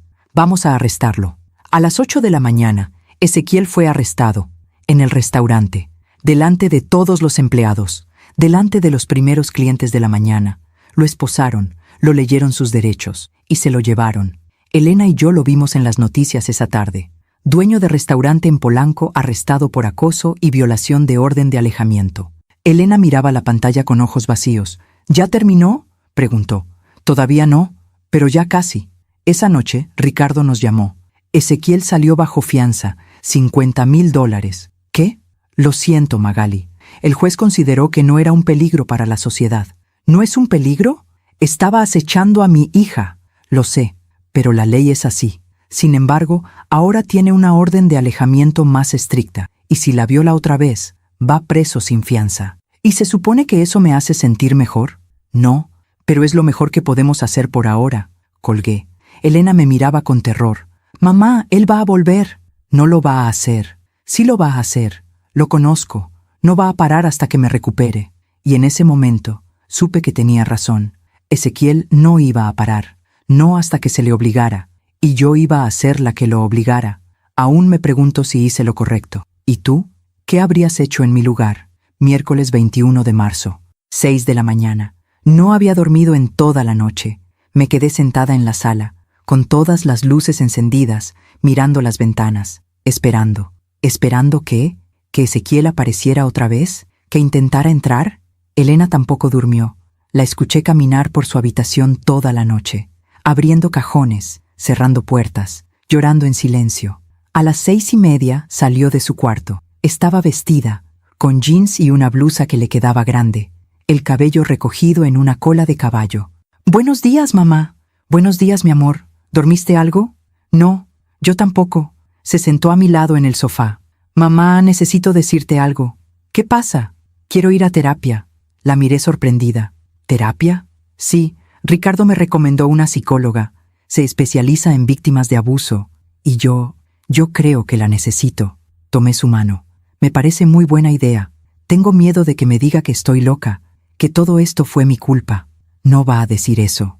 «¿Cómo lo sabes?» «Porque nada de esto es tu culpa. Y cualquier profesional serio sabe eso». Elena asintió despacio. «Ricardo ya me consiguió una cita para hoy a las 2 de la tarde. ¿Puedes acompañarme?» «Por supuesto». Desayunamos en silencio. Café, pan tostado, huevos revueltos que Elena apenas tocó. Yo intentaba actuar normal, como si no estuviera aterrada de que Ezequiel apareciera en cualquier momento, como si no hubiera pasado toda la noche revisando las ventanas, como si no tuviera un bate de béisbol escondido detrás de la puerta. A las 9 de la mañana, Ricardo llamó. «Magali, tenemos un problema». «¿Qué pasó?» Ezequiel presentó una demanda. «¿Qué tipo de demanda?» «Está demandando a Elena por daños y perjuicios. Dice que al abandonar el restaurante sin aviso previo, causó pérdidas económicas de $50,000. ¿$50,000? Elena levantó la vista, aterrada. «Es una estrategia de intimidación», dijo Ricardo. «No tiene ningún caso, pero va a tomar tiempo demostrarlo en corte». «¿Cuánto tiempo?» «Meses, tal vez un año». «No tenemos un año». «Lo sé, pero vamos a pelear esto. Vamos a demostrar que Elena trabajó sin pago, que fue explotada, que el contrato que supuestamente firmó fue bajo coerción. Y mientras tanto, Elena tiene que mantenerse alejada de él. No puede responder sus mensajes, no puede hablarle. Nada. Entiendo». Colgué. Elena me miraba con ojos llenos de lágrimas. «Mamá, yo no tengo $50,000. Lo sé, no tengo nada. ¿Cómo voy a pagar eso?» «No vas a tener que pagar nada. Es una mentira, una estrategia para asustarte. Está funcionando». A las 2 de la tarde fuimos al consultorio de la psicóloga. Se llamaba Doctora Patricia Ruiz, 53 años, cabello corto, lentes, sonrisa amable. Su consultorio estaba en una casa antigua de la Condesa, paredes color crema, plantas en las esquinas, una luz suave que entraba por las ventanas. Me senté en la sala de espera mientras Elena entraba. Esperé 1 hora. Cuando Elena salió, tenía los ojos rojos. Había estado llorando, pero algo en su rostro se veía diferente, más ligero, como si hubiera dejado algo pesado adentro. «¿Cómo te fue?», le pregunté en el auto. «Bien, difícil, pero bien. ¿Quieres hablar de ello?» «Todavía no, pero creo que voy a volver. La doctora Ruiz me dijo que tengo que venir 2 veces por semana, al menos por los primeros 3 meses. Perfecto. Vamos a ir». Jueves 22 de marzo, 11 de la mañana. Estaba regando las plantas en el patio cuando escuché que tocaban la puerta.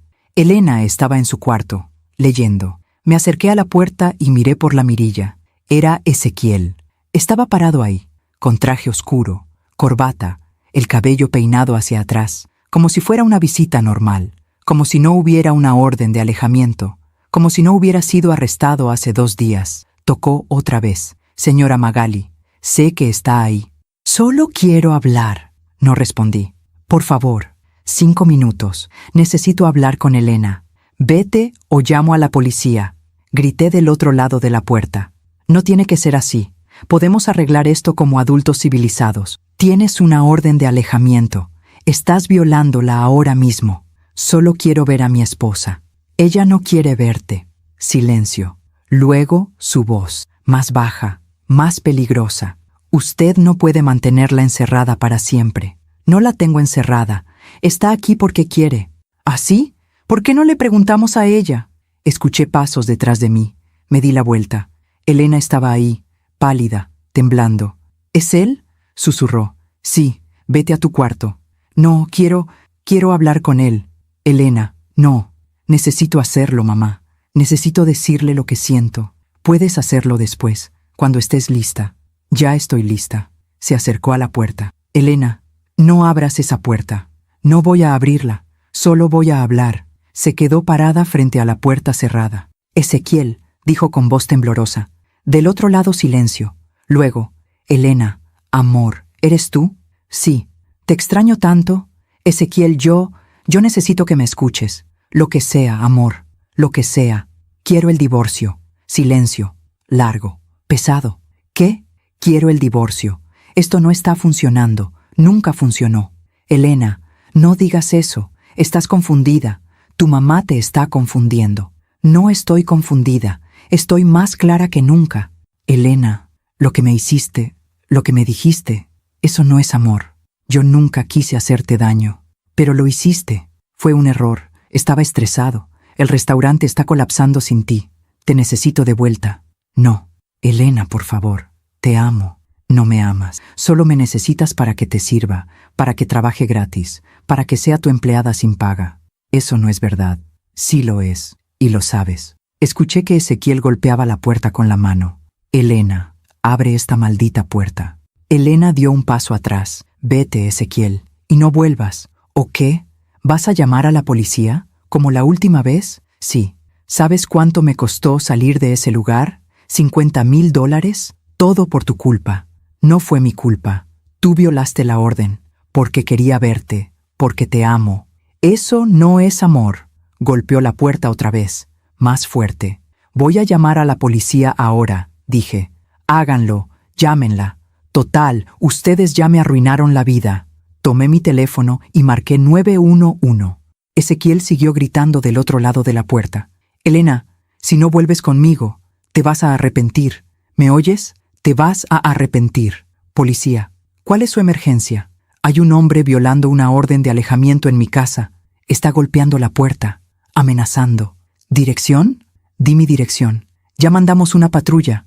Colgué. Ezequiel seguía golpeando la puerta, pero luego, de repente, se detuvo. Escuchamos pasos alejándose, un motor encendiéndose, el BMW arrancando. Se fue.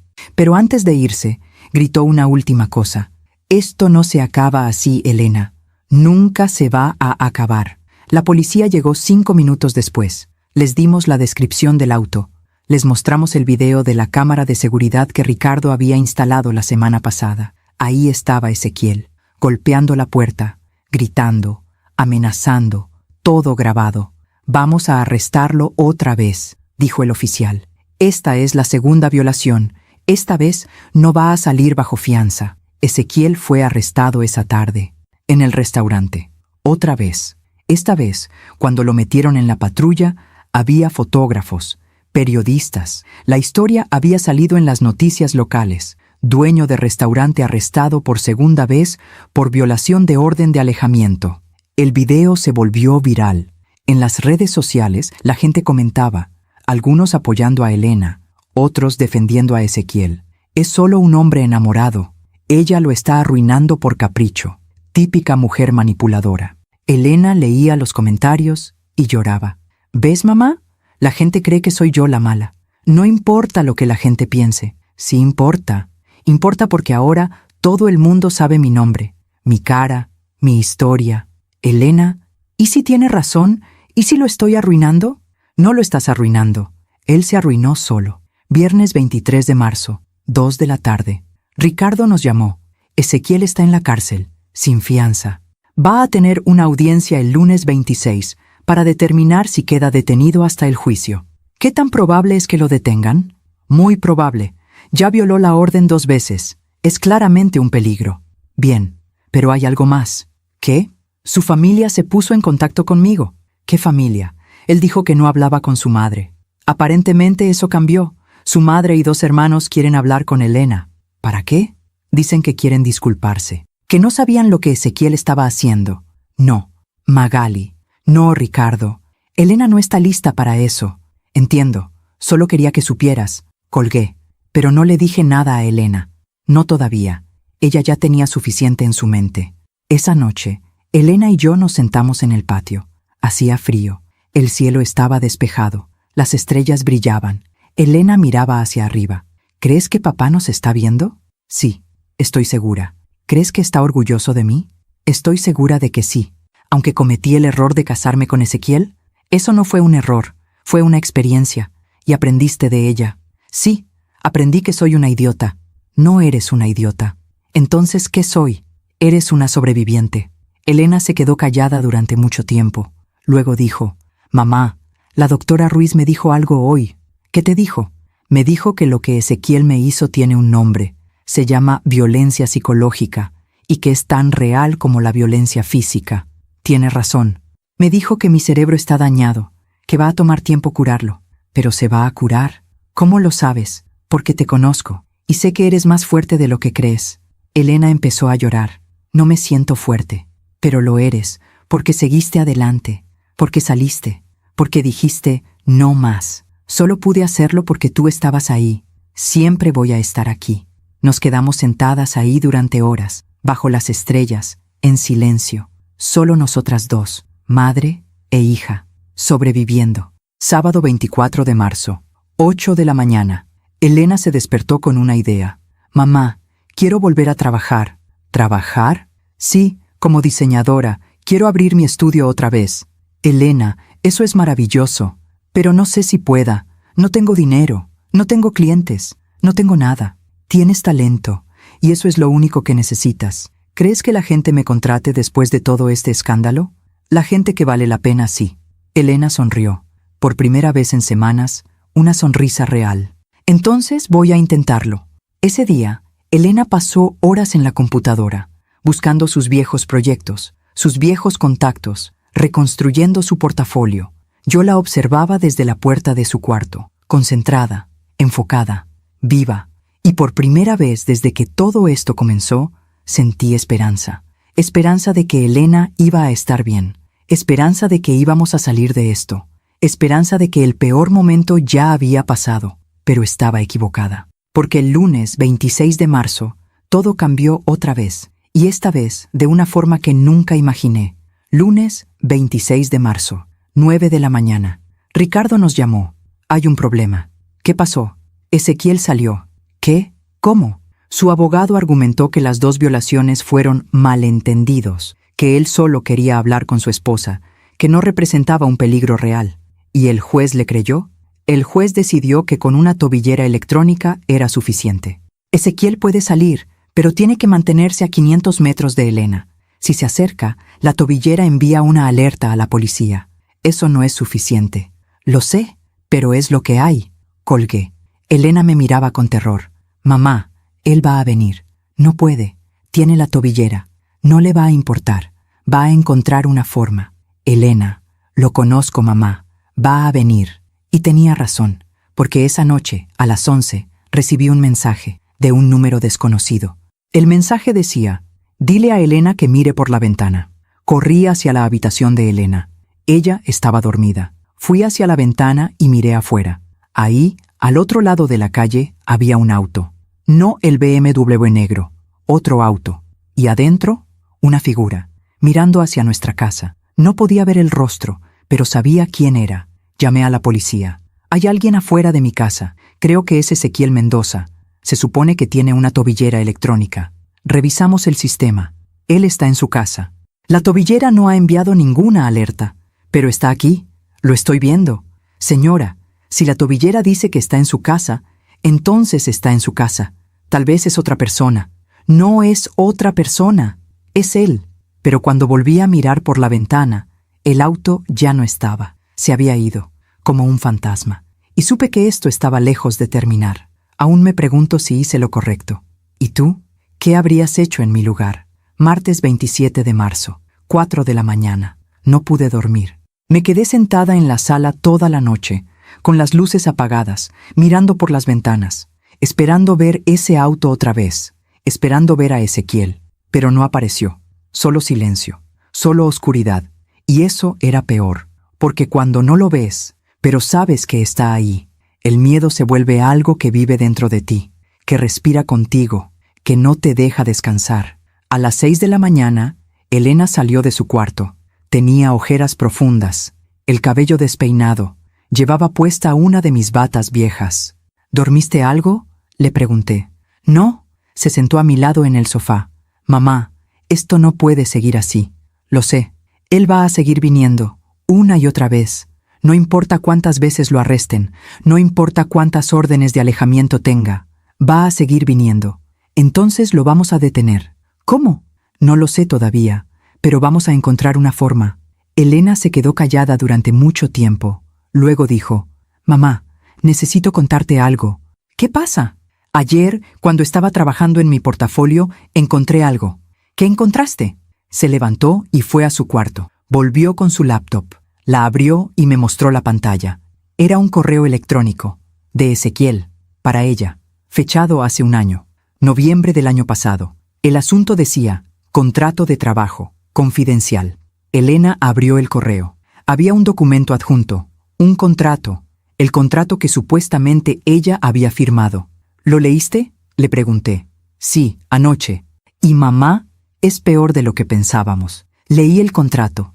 Era de 5 páginas, escrito en un lenguaje legal complicado, pero la esencia era clara. Elena aceptaba trabajar en el restaurante Raíces sin salario fijo, a cambio de participación en las ganancias futuras. Aceptaba trabajar las horas necesarias para el funcionamiento óptimo del negocio. Aceptaba no competir con el restaurante durante 5 años después de terminar su empleo. Y lo peor, si abandonaba su puesto sin causa justificada y sin aviso previo de 90 días, sería responsable de todos los daños y perjuicios causados al negocio, incluyendo, pero no limitado a pérdida de clientes, deterioro de reputación y gastos operacionales. La cantidad estipulada, $50,000. Dios mío, susurré. ¿Ves? No estaba mintiendo. Yo sí firmé esto. Pero esto es ilegal, Elena. Ningún juez va a hacerlo válido. ¿Cómo lo sabes? Porque Ricardo es un abogado excelente y va a demostrarlo. Tomé una foto del contrato con mi teléfono y se la mandé a Ricardo. 3 minutos después me llamó. Magali, ¿de dónde sacaste esto?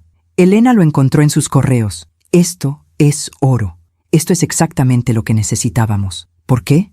Porque este contrato es completamente ilegal. Violeta múltiples leyes laborales. Trabajo sin pago, horas indefinidas, cláusulas abusivas. Y lo mejor, tiene la firma digital de Ezequiel. ¿Eso nos ayuda? Nos ayuda enormemente. Voy a usar esto para demostrar explotación laboral. Y no solo eso, voy a contrademandar. ¿Contrademandar?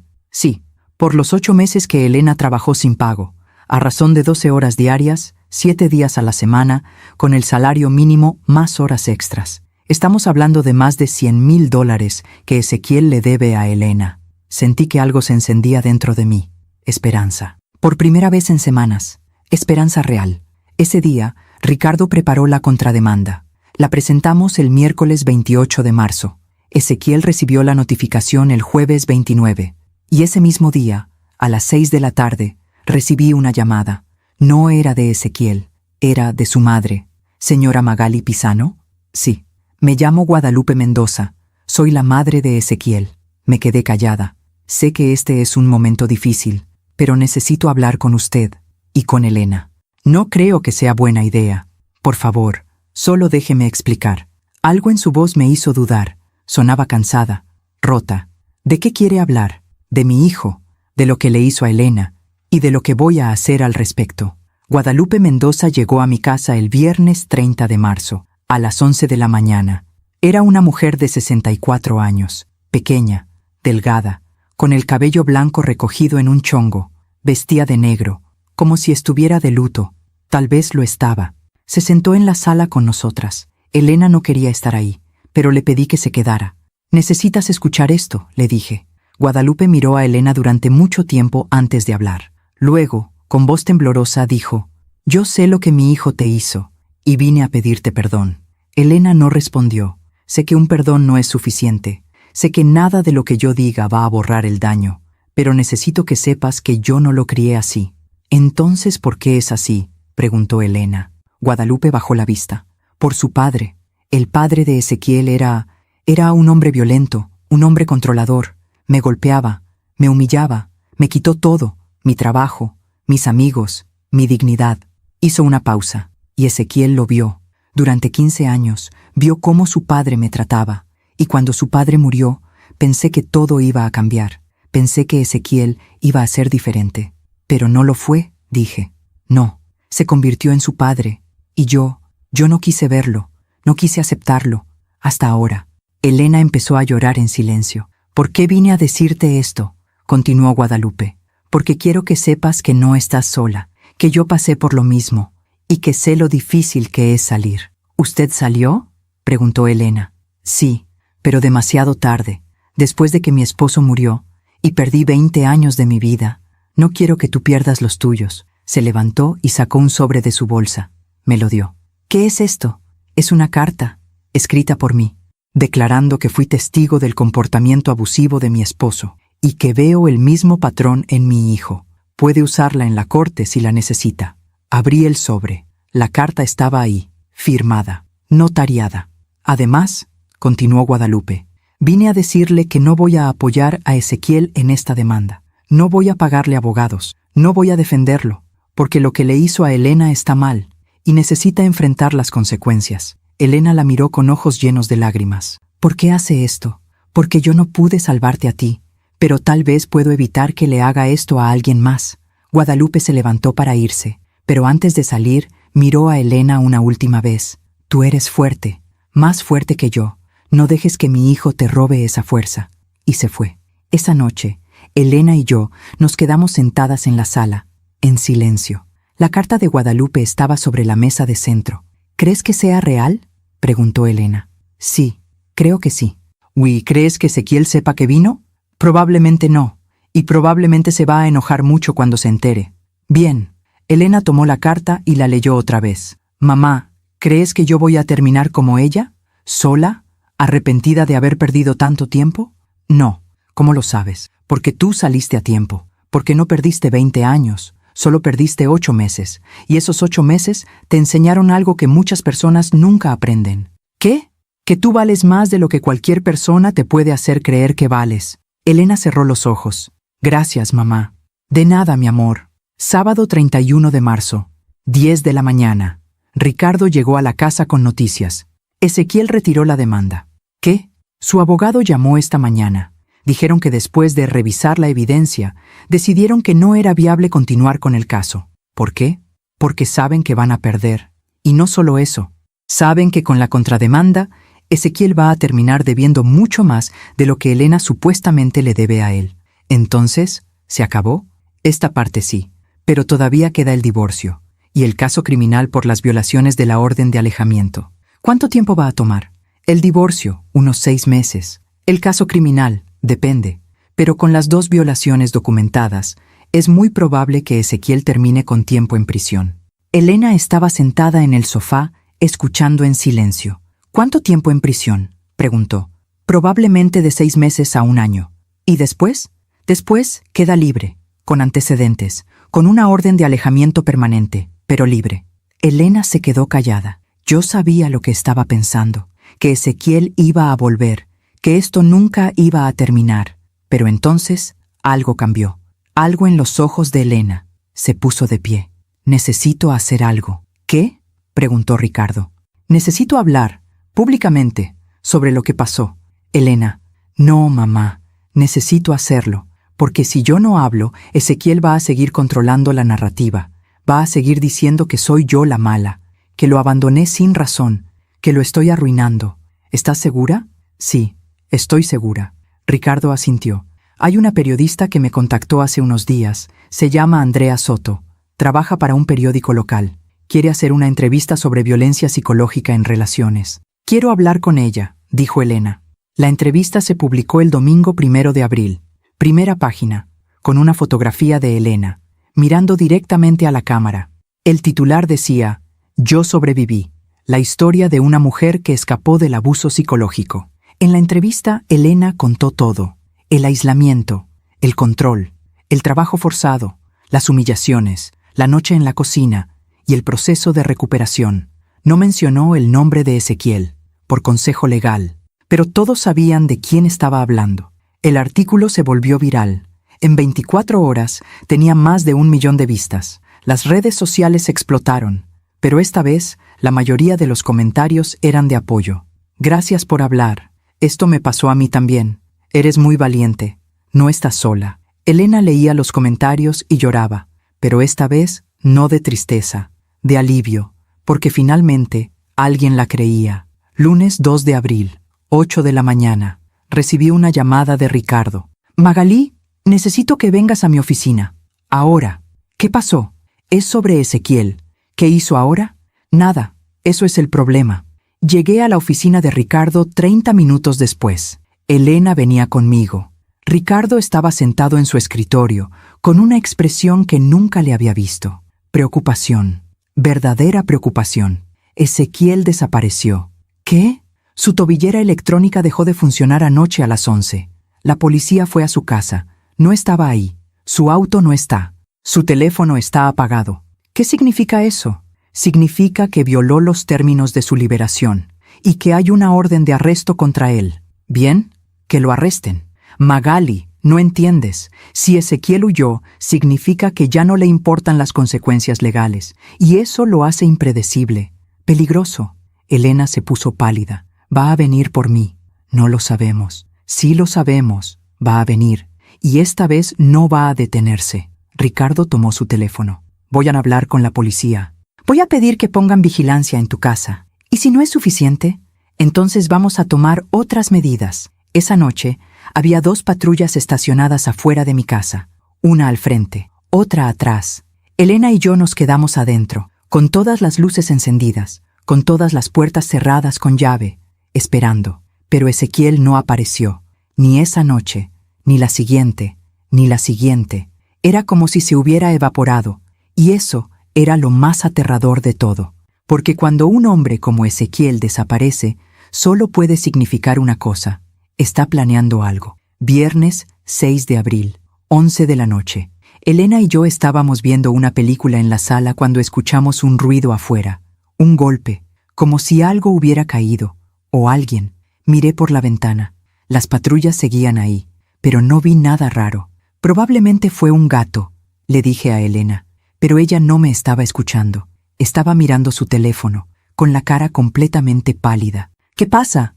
Me mostró la pantalla. Era un mensaje, de un número desconocido. El mensaje decía: ya no tengo nada que perder. Tú tampoco deberías. Y debajo del mensaje, una fotografía. Una fotografía de nuestra casa, tomada desde adentro, desde el patio. Desde hace 5 minutos, corrí hacia la puerta del patio. Estaba cerrada con llave, pero la ventana, la pequeña ventana del baño que nunca cerrábamos bien, estaba abierta. Ezequiel había estado adentro de la casa y todavía estaba cerca. Aún me pregunto si hice lo correcto. ¿Y tú? ¿Qué habrías hecho en mi lugar? Viernes 6 de abril, 11:10 de la noche. Llamé a la policía inmediatamente. ¿Hay alguien dentro de mi casa? ¿O estuvo hace unos minutos? ¿Estás segura? Sí, tengo una fotografía que me mandaron, tomada desde mi patio, hace 5 minutos. No se mueva. Ya vamos. Colgué. Elena estaba temblando. La abracé. Va a estar bien. No va a estar bien, mamá. Él estuvo aquí, dentro de la casa. Los 2 oficiales que estaban afuera tocaron la puerta. ¿Señora Pisano? Abrí. Recibimos su llamada. ¿Dónde cree que entró? Por la ventana del baño, la que da al patio. Revisaron la casa completa, habitación por habitación, closet por closet. No encontraron a nadie, pero en la ventana del baño encontraron marcas de zapatos en el alféizar. Y afuera, en el patio, huellas frescas en la tierra, las mismas huellas que habíamos visto semanas atrás. ¿Las patrullas estuvieron ahí todo el tiempo?, pregunté. Sí, señora. No vimos a nadie entrar. Entonces, ¿cómo llegó hasta acá? El oficial miró el callejón de atrás. Probablemente brincó la barda. Es baja, y con la oscuridad no lo vimos. Entonces, ¿para qué están aquí si no pueden protegernos? Señora, entiendo su frustración, pero no podemos estar en todos lados al mismo tiempo. Entonces, ¿qué se supone que hagamos? El oficial se quedó callado, porque no tenía respuesta. Esa noche, Elena y yo nos quedamos en mi habitación, con la puerta cerrada con llave, con una silla contra la puerta, con el bate de béisbol a mi lado y con los teléfonos listos para marcar 911. Ninguna de las dos durmió. Solo esperamos a que amaneciera. Esperamos a que esta pesadilla terminara. Sábado 7 de abril, 6 de la mañana. Ricardo llegó con más policías. Esta vez eran 4 oficiales, 2 hombres, 2 mujeres y un detective. Se llamaba Detective Ramírez, 52 años, alto, con el cabello gris y una expresión seria. Se sentó con nosotras en la sala. Señora Pisano, necesito que me cuente todo desde el principio. Y se lo conté, todo. Desde la noche que encontré a Elena en la cocina del restaurante, hasta el mensaje de anoche. El detective tomó notas en una libreta pequeña. Cuando terminé, se quedó callado durante unos segundos. Luego dijo, Ezequiel Mendoza es un hombre peligroso y está escalando. ¿Qué significa eso? Significa que cada vez que pierde control, se vuelve más desesperado, y un hombre desesperado es capaz de cualquier cosa. Elena empezó a llorar. Entonces, ¿qué hacemos? Primero, vamos a aumentar la vigilancia. Vamos a tener patrullas las 24 horas, y vamos a instalar cámaras de seguridad en toda la casa. Y segundo, necesito que ustedes consideren irse de aquí por unos días, a un lugar donde Ezequiel no las pueda encontrar. ¿Cómo dónde? Un hotel, la casa de algún familiar, algún lugar. No tenemos a nadie, dije. Solo nos tenemos a nosotras. El detective asintió. Entonces el hotel, y yo voy a coordinar con la policía local para que las protejan. Ese día, Elena y yo empacamos, una maleta cada una. Ropa, documentos, medicinas, lo esencial. Nos íbamos a ir a un hotel en La Condesa, lejos de Polanco, lejos del restaurante, lejos de Ezequiel. Pero antes de irnos, Elena me detuvo. Mamá, espera. ¿Qué pasa? No quiero irme así. No quiero que él gane. Elena, no es cuestión de ganar o perder. Es cuestión de mantenerte a salvo. Lo sé, pero si nos vamos, él va a pensar que tiene poder sobre mí, que me puede controlar con miedo. Él no tiene poder sobre ti. Entonces demuéstralo. Quiero hacer algo antes de irnos. ¿Qué quieres hacer? Quiero ir al restaurante. ¿Estás loca? No, mamá. Escúchame. Quiero ir al restaurante, con la policía, y quiero recuperar algo. ¿Qué cosa? Hay una caja, en la oficina de Ezequiel. Tiene todas las fotografías de mi vida antes de él. Fotografías de papá, de ti, de mis amigas. Todo lo que yo era antes de que él apareciera. Elena, él me quitó mi identidad, mamá. Me quitó mis documentos, pero no va a quedarse con mis recuerdos. Miré al detective Ramírez. ¿Es posible? Él dudó. Es arriesgado, pero es posible. Sí, si vamos con suficientes oficiales, y si entramos y salimos rápido. Elena asintió. Entonces vamos. Llegamos al restaurante a las 2 de la tarde.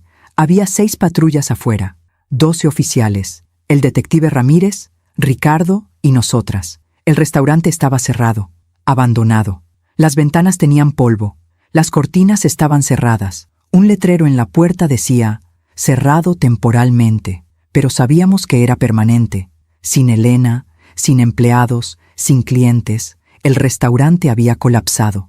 Ezequiel lo había perdido todo, y eso lo hacía aún más peligroso. Los oficiales abrieron la puerta con una orden judicial. Entramos. El lugar estaba peor que la última vez. Platos rotos en el piso, mesas volteadas, las paredes tenían agujeros, como si alguien las hubiera golpeado con los puños o con la cabeza. Elena caminó despacio por el comedor, mirando todo. Esto era hermoso, susurró. Yo hice que esto fuera hermoso, y él lo destruyó. Él se destruyó a sí mismo, le dije. Caminamos hacia la oficina del fondo. La puerta estaba cerrada con llave. Uno de los oficiales la abrió de una patada. Adentro, el caos era peor. Papeles por todas partes, documentos rotos, la computadora estrellada contra la pared. Y en el piso, botellas vacías. Tequila, whisky, vodka. Ezequiel había estado aquí, bebiendo, destruyendo, perdiéndose. Elena miró alrededor. La caja está en el closet. Abrió el closet, y ahí estaba, una caja de cartón, con su nombre escrito con marcador negro. Elena la sacó. Pesaba poco. La abrió. Adentro había fotografías. Fotografías de ella de niña, con su padre, conmigo. Fotografías de su graduación, de su primer estudio, de sus amigas, de su vida. Elena tomó una fotografía. Era de ella a los 25 años, sonriendo, llena de vida. Aquí estoy, dijo. Esta soy yo. Y por primera vez en meses la vi. Vi a mi hija. No a la mujer rota que Ezequiel había creado, sino a la mujer fuerte que siempre fue. Salimos del restaurante, con la caja, con los recuerdos. Y cuando subimos al auto, Elena miró hacia atrás una última vez. Adiós, susurró. No estaba hablándole al restaurante. Le estaba hablando a esa parte de su vida, a esa versión de sí misma que dejó atrás. Nos fuimos al hotel, un hotel pequeño en la Condesa, discreto, seguro, 2 habitaciones, lado a lado. Esa noche, Elena y yo cenamos en el restaurante del hotel, pozole. Otra vez, Elena comió despacio, saboreando cada bocado, como si estuviera aprendiendo a comer otra vez, a disfrutar, a vivir. Mamá, ¿crees que algún día voy a poder estar en una relación normal? Sí, lo creo. ¿Cómo lo sabes? Porque vas a sanar, y cuando sanes, vas a aprender a reconocer el amor real. Y si no sano, vas a sanar, te lo prometo. Comimos en silencio durante unos minutos. Luego Elena dijo, Mamá, gracias. ¿Por qué? Por no rendirte conmigo, por no dejarme ahí, por salvarme. No te salvé yo, te salvaste tú misma. No, tú empezaste. Tú fuiste la que me sacó de esa cocina, la que llamó al abogado, la que peleó por mí cuando yo no podía pelear por mí misma. Le tomé la mano. Siempre voy a pelear por ti. Domingo 8 de abril, 9 de la mañana. El detective Ramírez nos llamó. Encontramos a Ezequiel. ¿Dónde? En un motel en Cuernavaca. Estaba borracho. Intentó huir, pero lo detuvieron. ¿Está arrestado? Sí.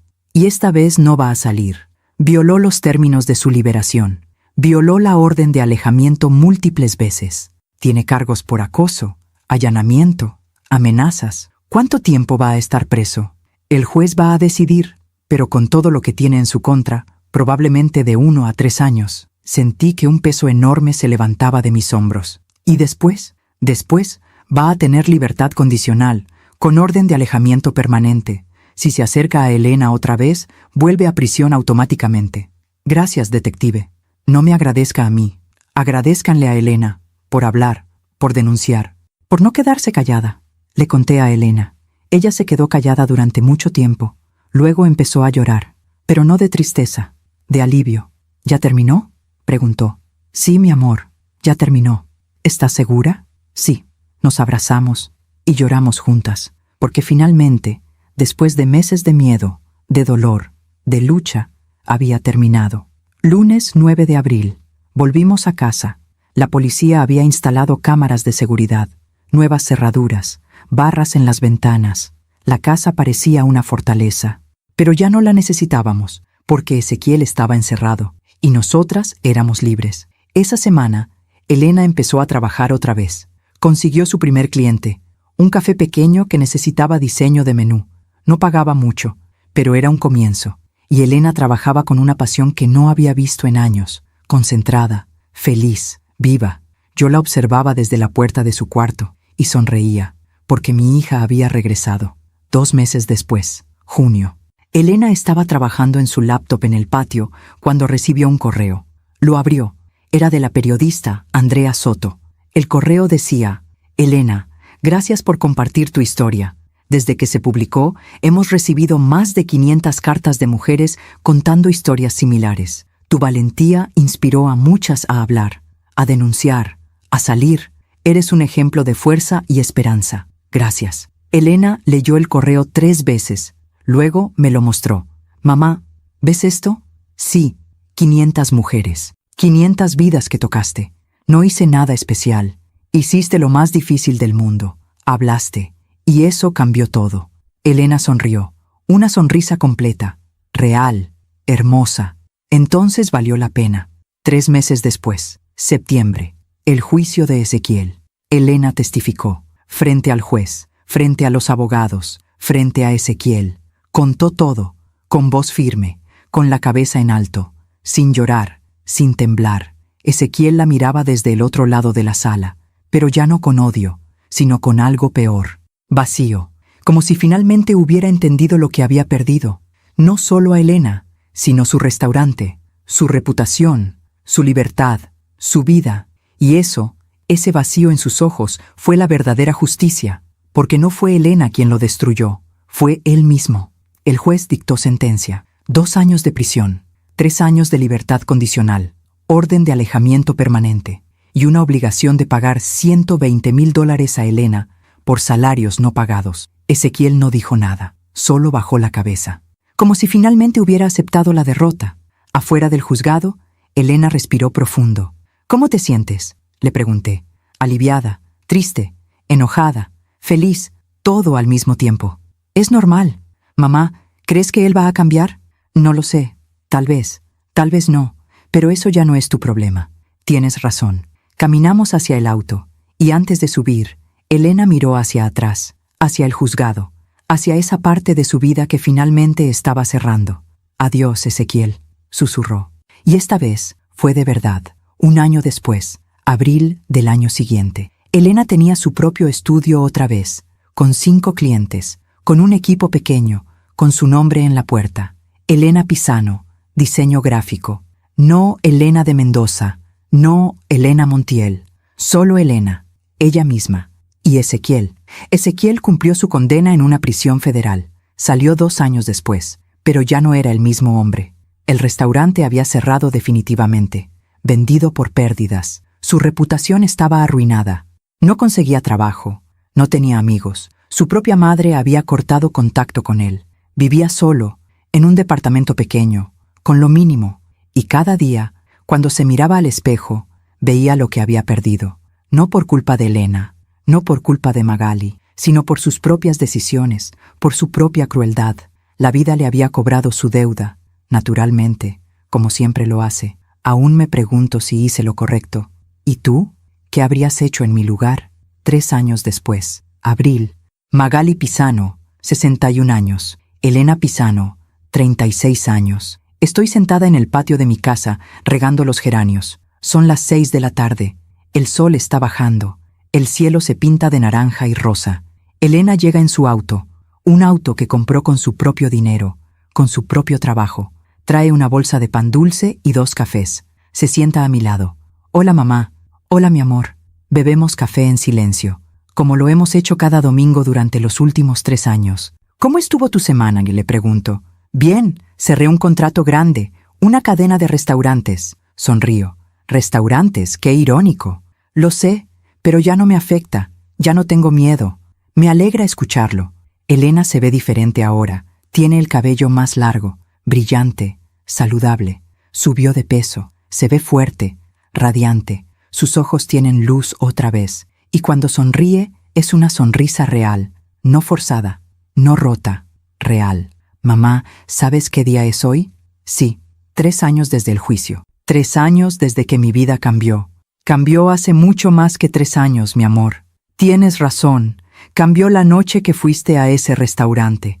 La noche que me encontraste en esa cocina. Toma mi mano. Si no hubiera sido, yo no sé dónde estaría ahora. Estás aquí. Eso es lo único que importa.